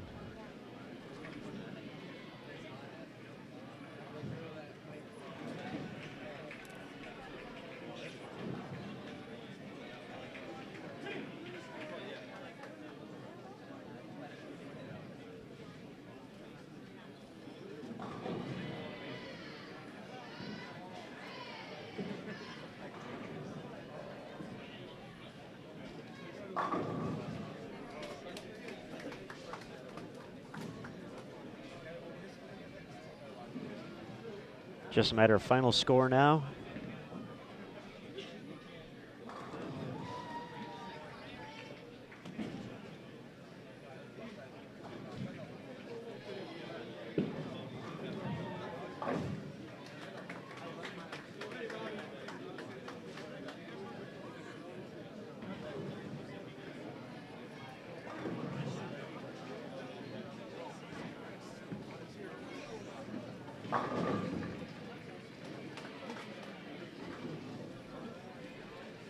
Go, guys.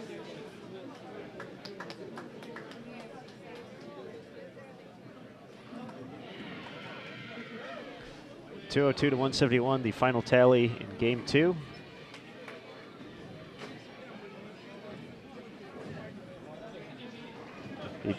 Each team's gotten a crack at the lane they'll be on for game 3, 222 to 201 victory for Lindenwood and the opener.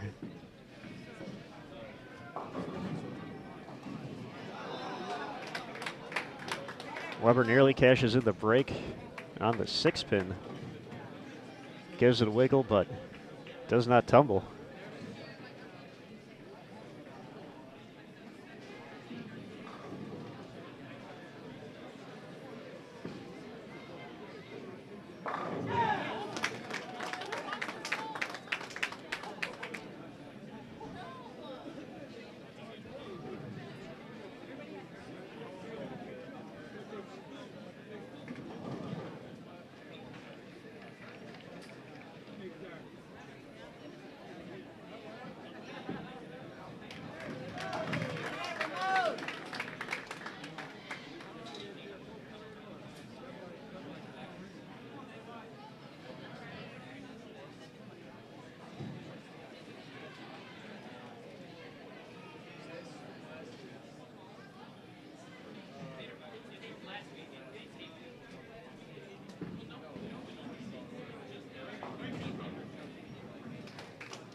washout for Weber in the second.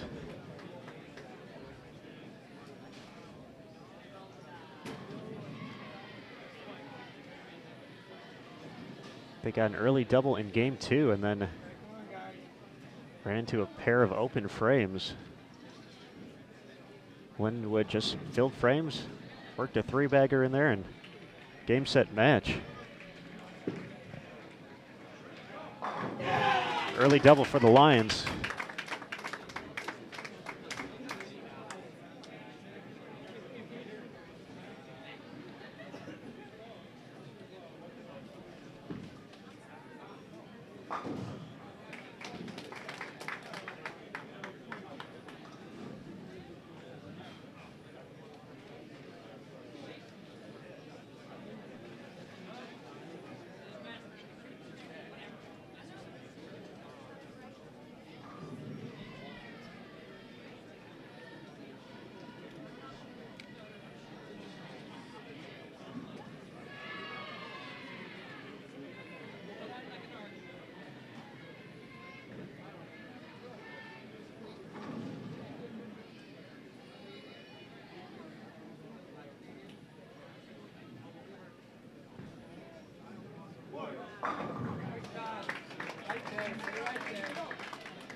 Strike in the third.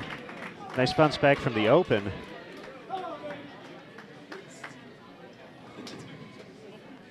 We saw Weber put together a few strikes on lane 74 in game 1. Just unfortunately for them, they stopped striking. Lindenwood kept it going. It's a 2-pin match until the 9th frame, when Lindenwood struck and Weber was unable to.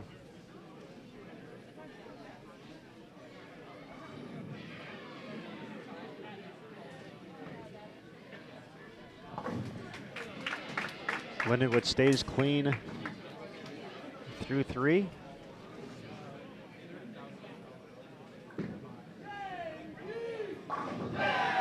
Big double for Weber. Need to find some momentum here to at least make Lindenwood start thinking about it.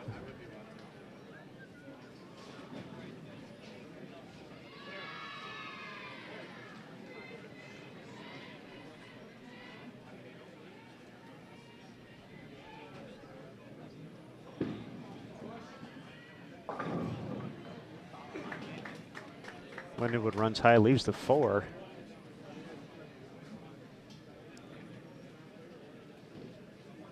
Still seems like the Lions just kind of on cruise control right now. Not overexerting themselves, just making some quality shots and keeping the ball in play. They've avoided the major mistakes so far in this championship round.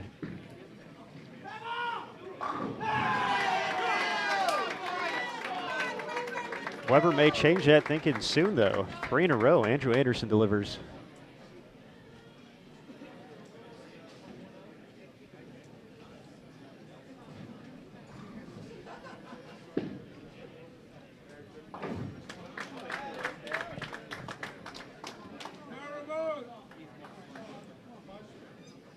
So pretty close to even here. Weber just ahead in frames and make it 4 in a row.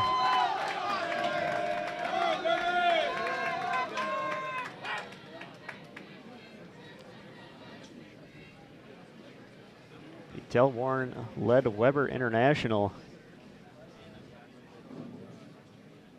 putting it together here after finding themselves in an 0-2 deficit.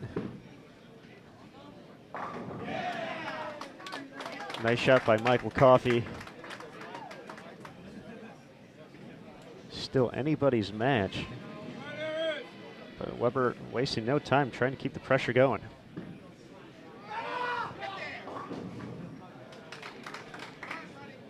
Through the nose, 310.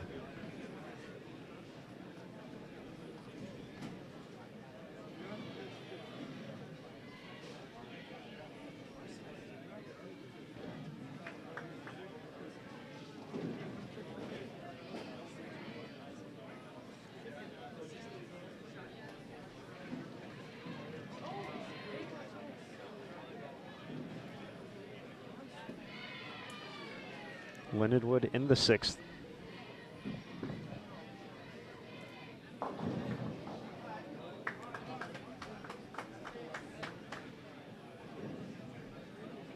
We just talked about making the mistake, and that's one of the first ones we've seen from Lindenwood here in the finals. 4, 6, 7 in the 6th frame.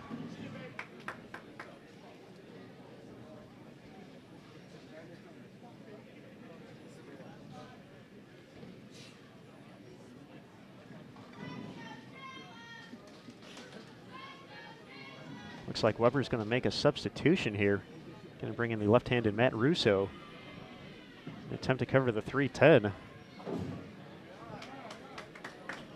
We'll see if count comes back to haunt Lindenwood, only able to get 1.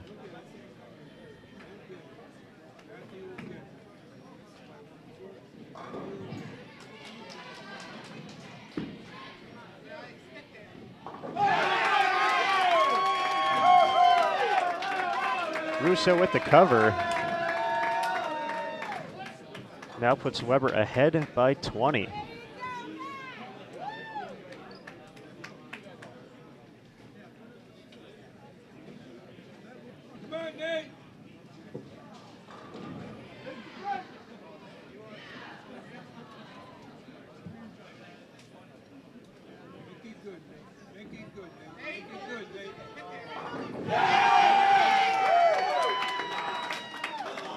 Weber looking to make this 2 games to 1. Can strike out for 244. Max for Lindenwood, 234.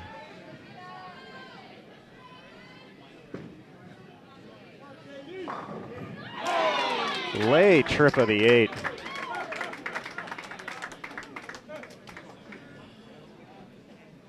Just going to make you worry for a little bit, not too long. 9th frame, Weber.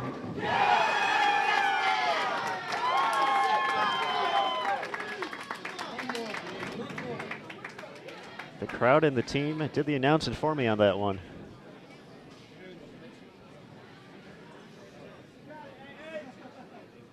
So up to Andrew Anderson to shut out.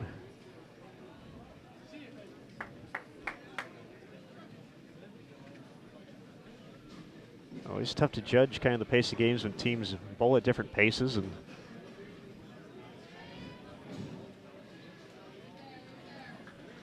certainly not over by a long stretch, but we'll see if Lindenwood can keep the pressure on the young junior Team USA member. Great shot by Kyle Sherman. Lindenwood certainly still in this. Can Anderson double? There's one.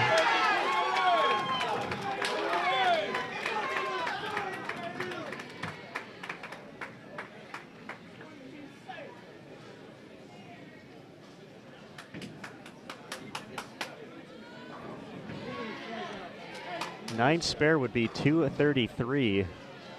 Once again, Max for Lindenwood, 234. So either Lindenwood strikes or Weber can strike here, and it's 2-1. Not going away just yet. Lindenwood essentially saying, throw one more, Andrew, we dare you.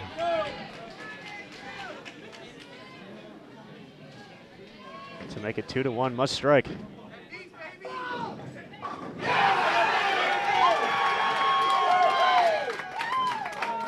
Words don't need to be said for shots like that. Crowd does the talking for us. Weber just needs to stay behind the foul line, get some pins. And we're going 2-1.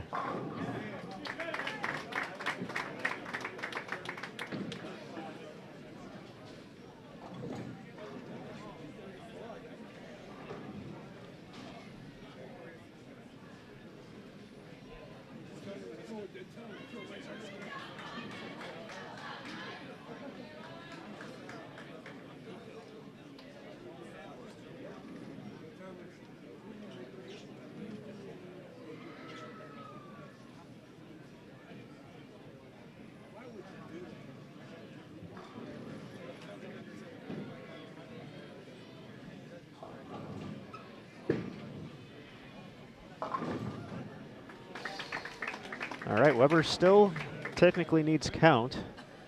They're bringing in a sub. That's going to stay on the lane, so that will be enough.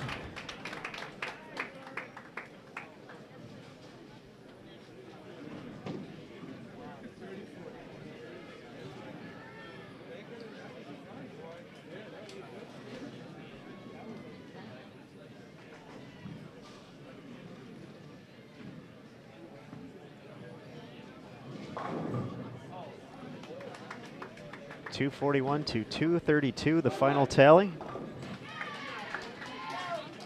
Lindenwood still up 2 games to 1.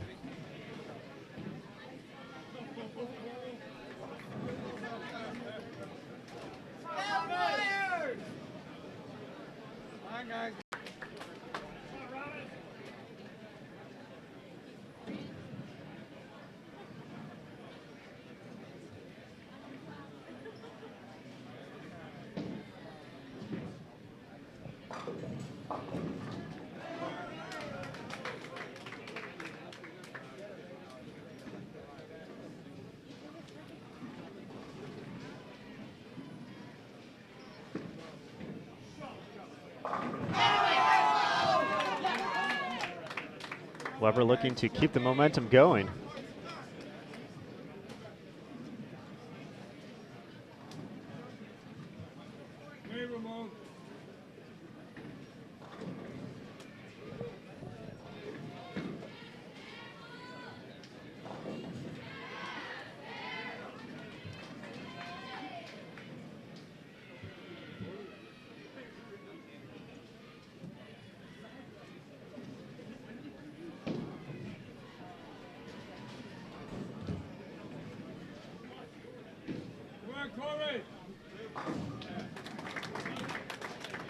Lindenwood takes care of the spare in the first.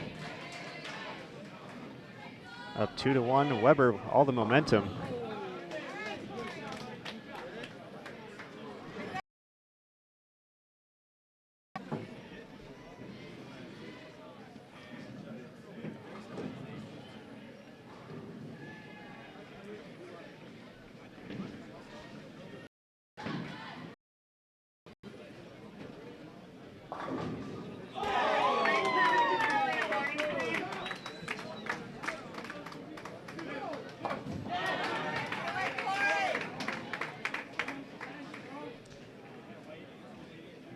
Teams exchanging spares and strikes through 2 frames. This is game 4 of the title match at the 2016 Hoosier Classic. We're at Western Bowl in Indianapolis. Apologize for any issues with the audio as Nick Hoagland makes his way out there.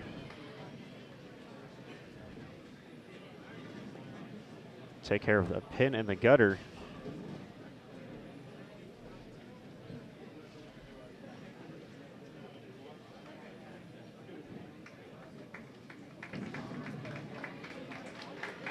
There's the slow clap.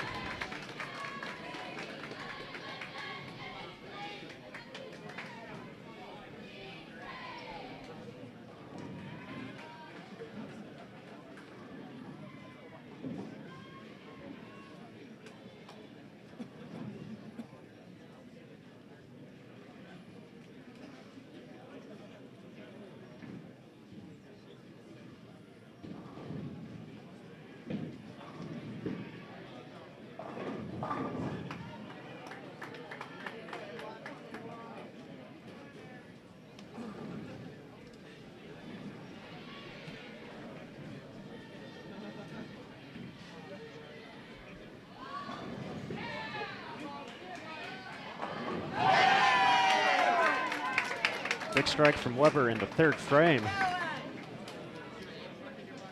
Looking to even this match up.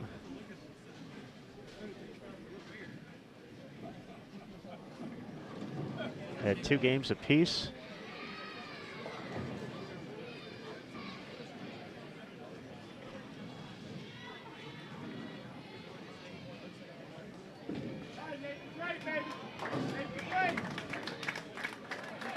No problem on the spare for Lindenwood. Too close to call early on here in game 4.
Both teams clean through the halfway point in game 4. Slight advantage going to Weber. They're up 3. 6th frame coming up.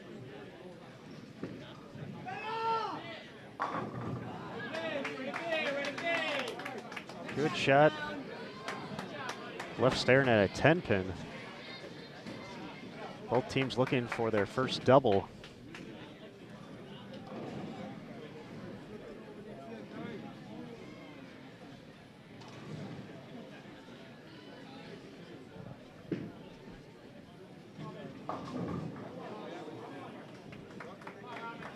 Big trouble for Lindenwood, 6th frame.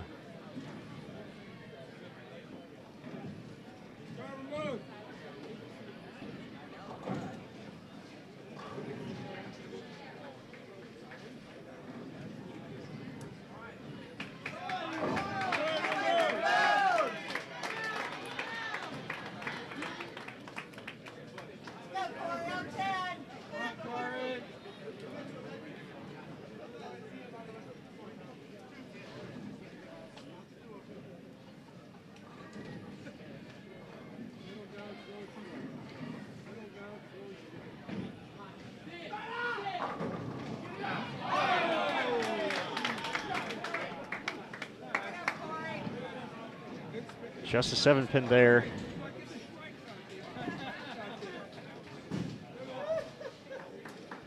Right now, Weber just filling frames. And until Lindenwood throws a double,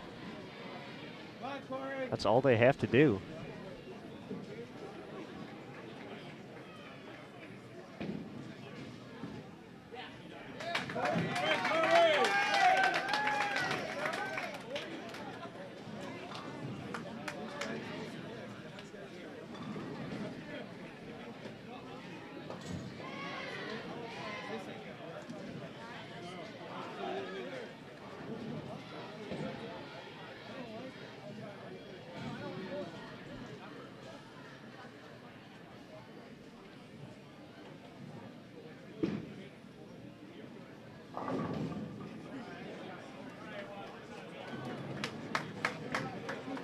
Lindenwood just not finding the right look on 74.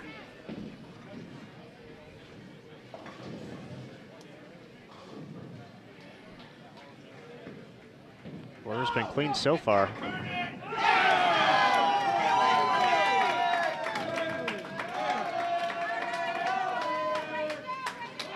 Looking good to even things up.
Good shot by Sherman, but left with a 10 pin.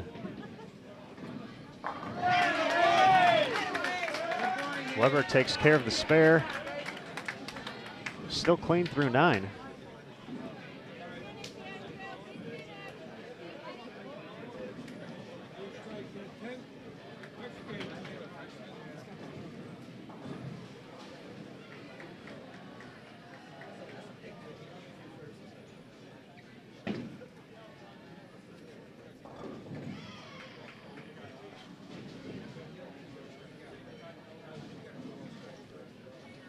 Max score for Lindenwood, 197.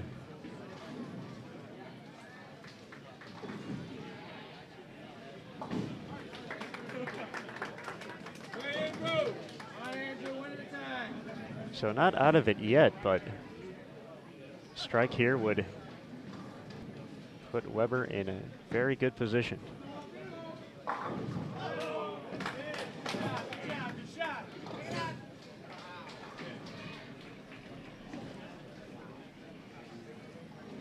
Despite their struggles and just one strike, Lindenwood not out of it.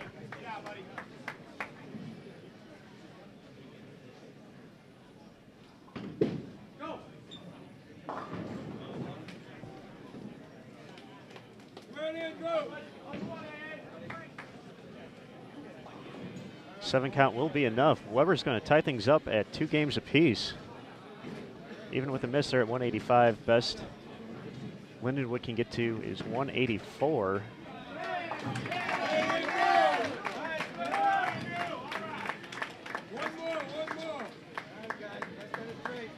So we're going to at least 6 games here in the men's final. Come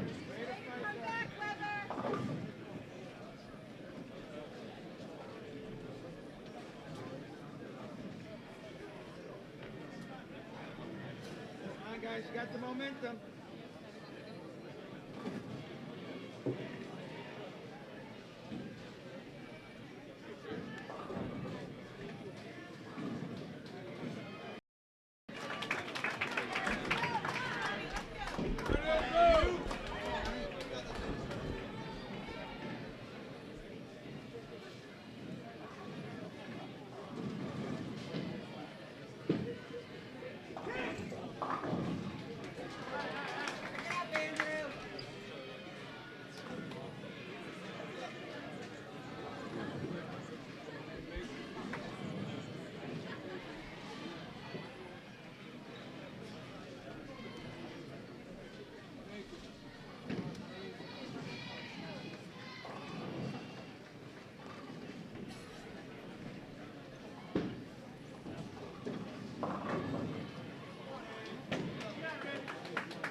All right, folks, not really sure what happened. We just lost internet connection here.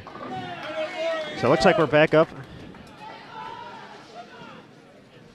Weber has tied things up at 2 games apiece.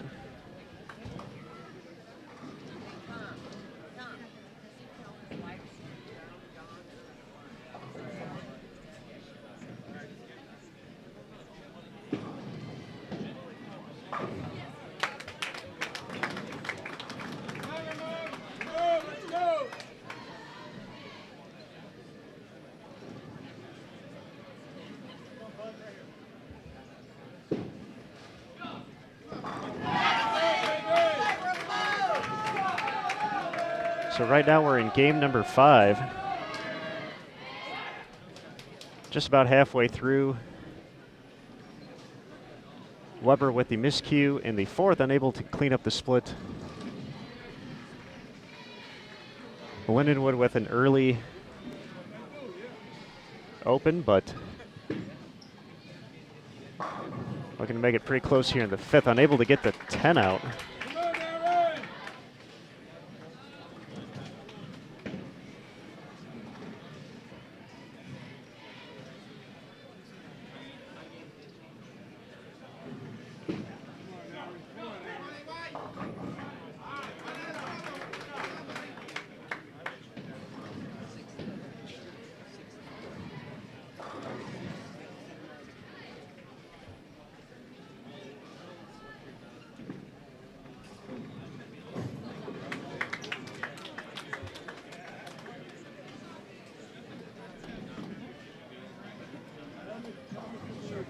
As we are now posting women's game 8 scores, here on the monitors, cut 8th place is minus 374,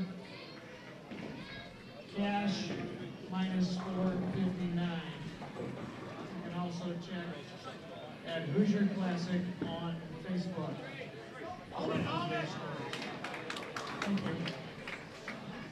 All right, folks, once again, sorry about that. Looks like we're back and running in somewhat real time. We just got lost for a while and ended up at the beginning of, or the middle of game 5. Issue with the internet going out. Hopefully we're good to go the rest of the way. Once again, we're all knotted up here in game 5, 2 apiece. Nobody wanting to take game 5 though. A little sloppy so far, but a win is a win regardless.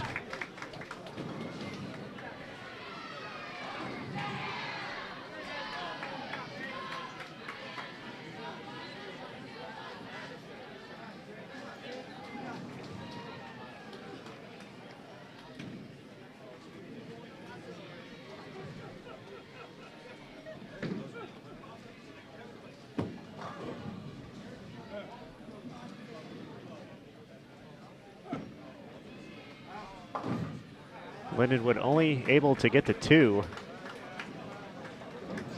Still definitely in this match though, despite 92 in the 6th.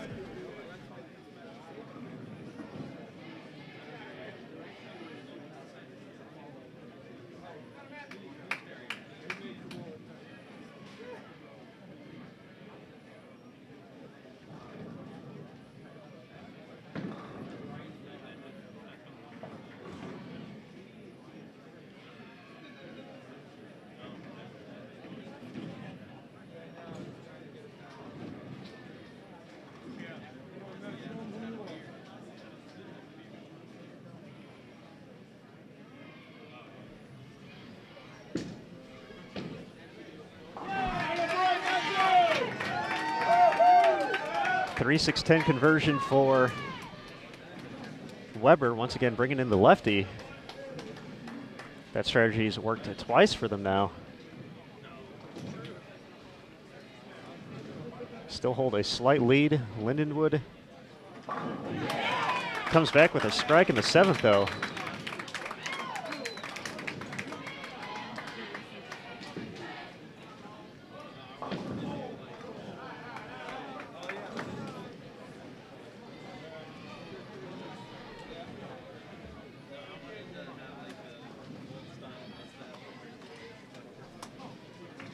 And now big trouble in frame number 9. we're looking at the Big Four.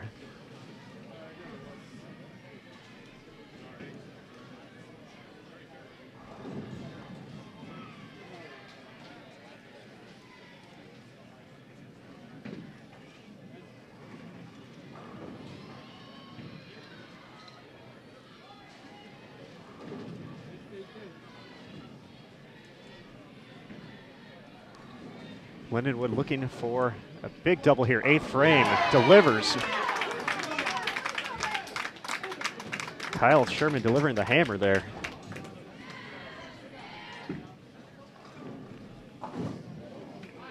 Weber takes the 2. Their max score now 168.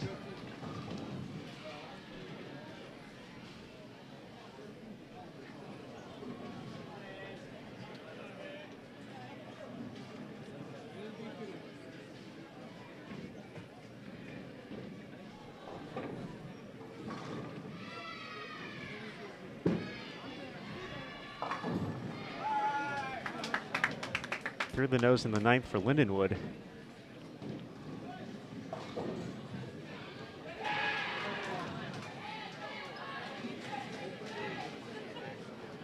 Pretty big spare here, though.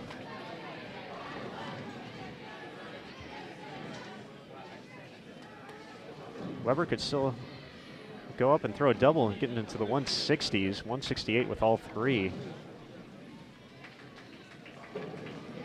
Just one would put Lindenwood at 148, and they would need to fill 20 to tie that.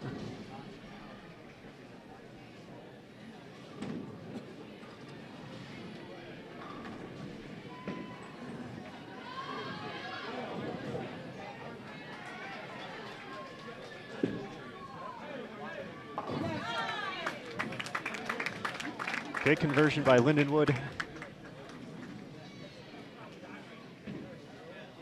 Mark will shut out, or strike will shut out here. His 9 out would be 168. If Andrew Anderson is unable to get the first one, Lindenwood would find themselves 1 game away from the win with just 5 on their first shot.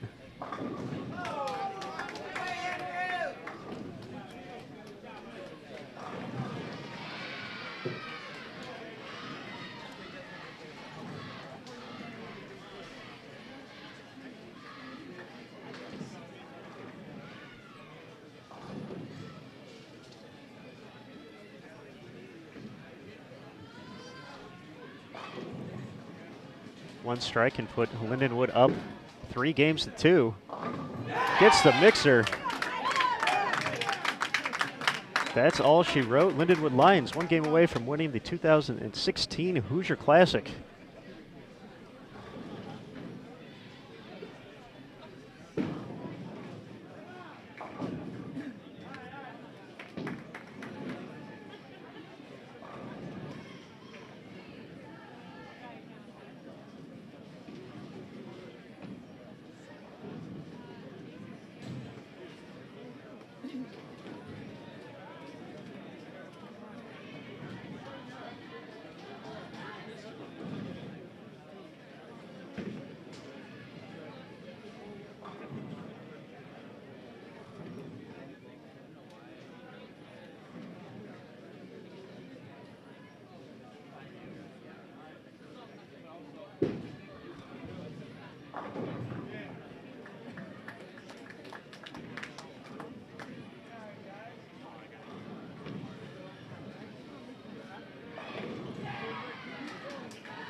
Final score here in game number 5, 185 to 157 victory for Lindenwood over Weber.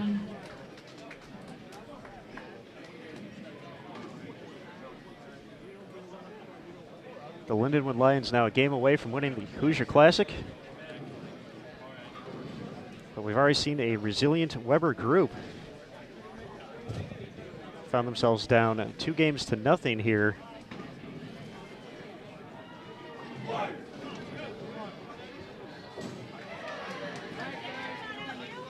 In the early going and bounce back to tie things up. Can they do it again? They have to do it again. Otherwise, men's competition all said and done. That's the way to start it off. Big strike from Weber to get going here in game number 6.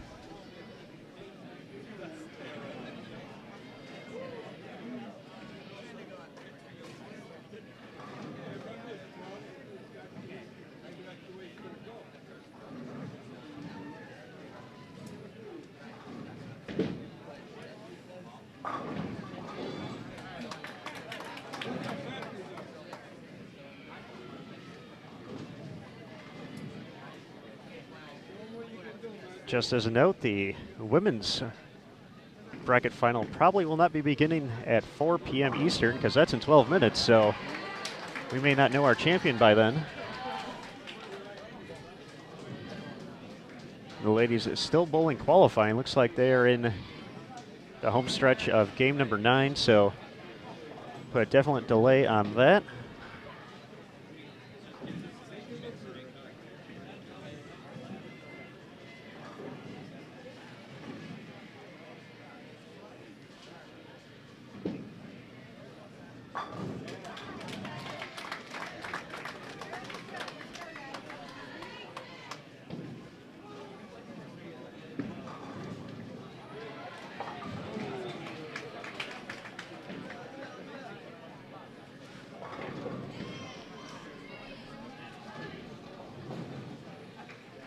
Weber unable to convert with a 2-7. So an early open here.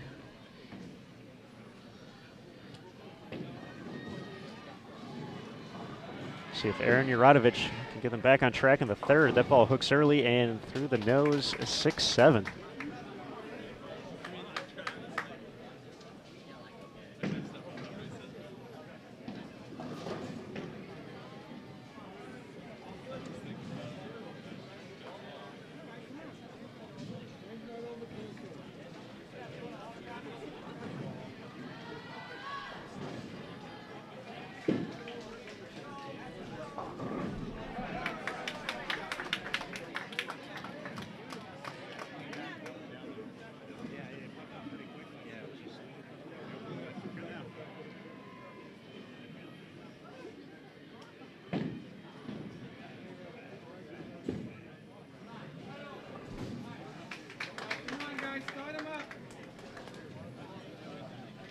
Weber unable to get any.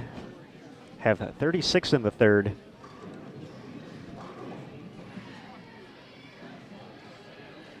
Quick reminder as we're winding things up, it would be much appreciated, coaches, if you could get your scores to us as soon as possible so that we can get things added up and tallied so we can move on to the quarterfinal, semifinal, and final matches for the women's bracket. Have the announcements coming from So as you're finishing up, we will do the running back one runners and today's opponent so we can get things tallied up. Not- Avoid further delay. Thank you. announcements from center desk as women's qualifying comes to a close. You can follow their scores on the official Hoosier Classic Facebook page. That's where they've been all week. We'll also link to them at the end of the day on Bull.com when we have a recap. The story about our men's and women's champions here. It's going to be either Lindenwood or Weber International in the men's winner's circle, just a matter of who wants it. Lindenwood 1 game away. Weber a few early opens.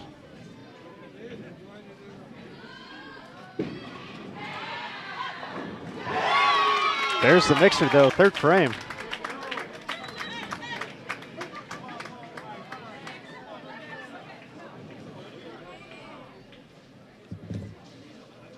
Weber's 3-4-5 lineup all has experience with Junior Team USA. Putting it to use here. Another member of Junior Team USA in 2016, Andrew Anderson.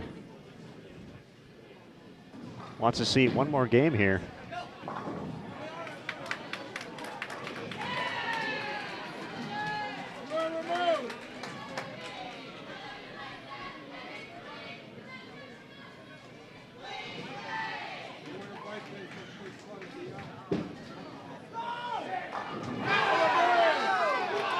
Big double from Weber, not ready to go anywhere.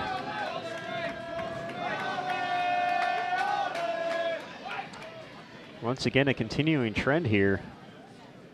Weber not minding to go ahead and let Lindenwood know what they have to do. Already up a few frames.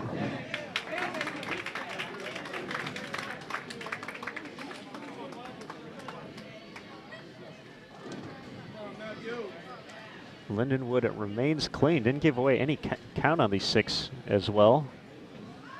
Definitely big. As we head down the stretch here.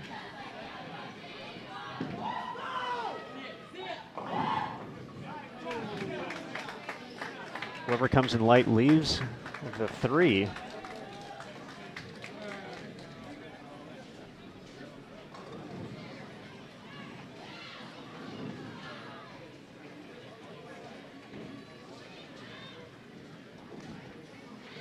Fifth frame for Lindenwood. Half a game away from claiming the Hoosier Classic. Starting to see the loft, and it works. Clean through 5 for Lindenwood.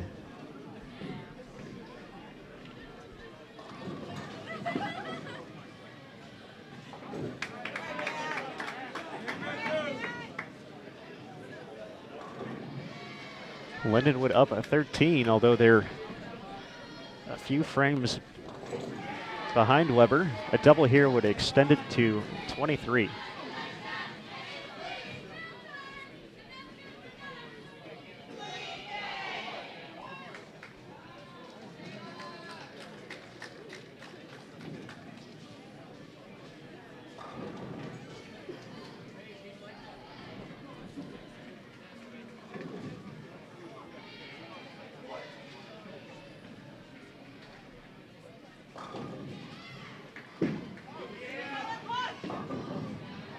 Through the nose, 3-6-10. Once again, don't lose any count on that. But not necessarily the funnest spare to shoot at in this situation.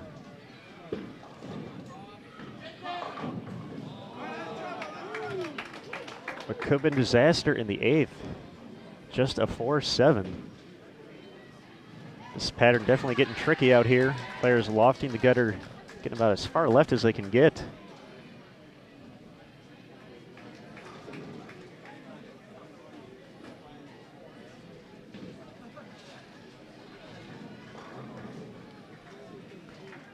Pattern definitely making folks work for it here in 2016.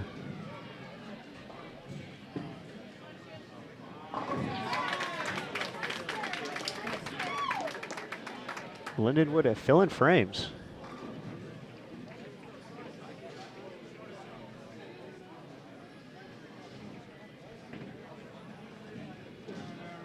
They could do that 4 more times.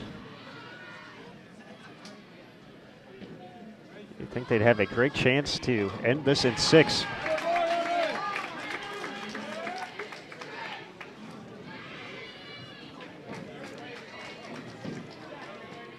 Can Weber dig deep and find 2 or 3 in a row here? The past 2 games.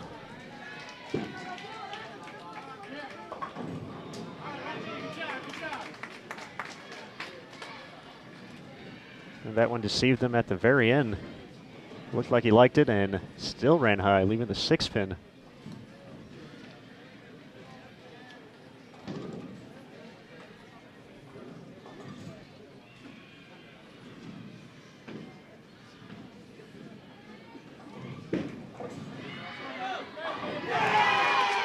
Big strike in the 7th. A frame closer for Lindenwood. They want the 10th frame to get here as soon as possible.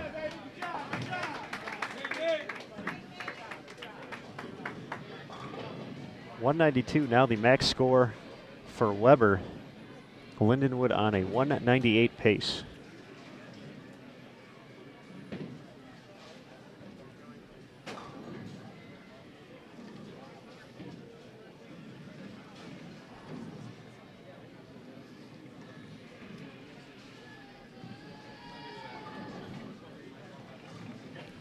Kyle Sherman struck in the 3rd frame. This double put Lindenwood in excellent position. 10 back, big shot.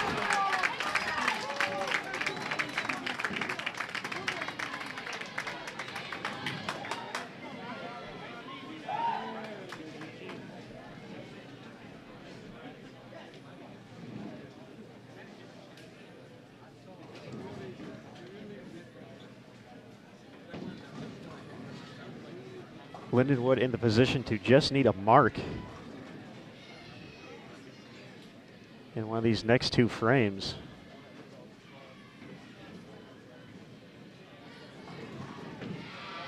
Not much Weber can do, but see if they're going to have an opportunity. 9th frame through the nose, 3-pin.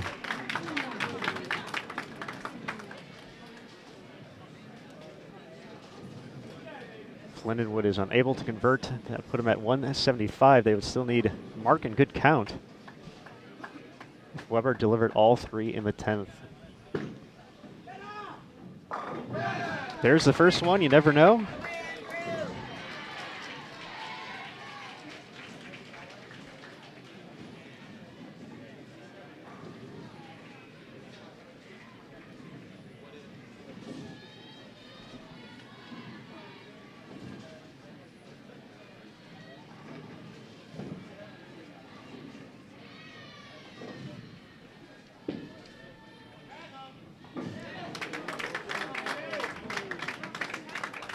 A little bit of drama on the single pin conversion.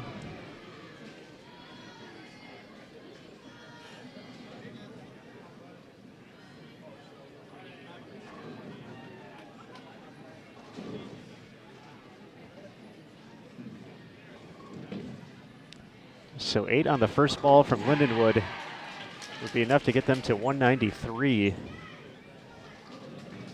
That would be enough regardless of what Weber did, so 8 is enough for Lindenwood to claim the Hoosier Classic. First shot of the 10th. All 10, Lindenwood, your 2016 champions here at Western Bowl in Indianapolis. Michael Coffey delivers a resounding strike on this demanding 55-foot pattern. Congratulations to the Lions of Lindenwood.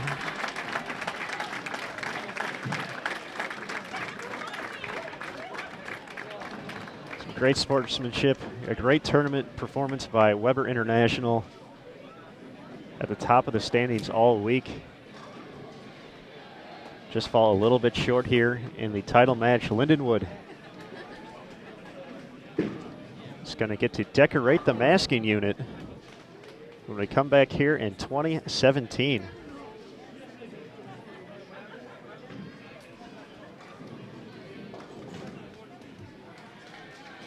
Just a matter of final score now.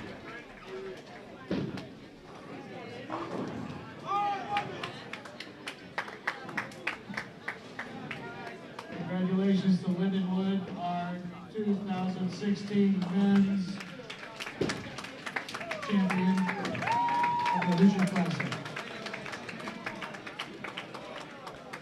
Final game of 182 for Weber. A few early opens. We're never able to recover from that. Final tally, 210 at 182. Congratulations to Lindenwood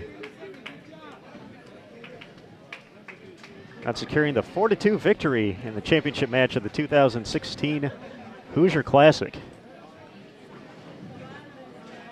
We're going to be back here on Bowl TV in just a little bit, as soon as we know who's going to make the top 8 for the women's final qualifying round. We're going to bring them over here to our live stream cameras and be ready for their match play bracket. So congratulations to Lindenwood, but don't go too far. Bowl TV will be back on the air in just a little bit. This is Aaron Smith signing off for right now. We'll be back soon. Thanks again for tuning in to Bowl TV. Congratulations, Lindenwood.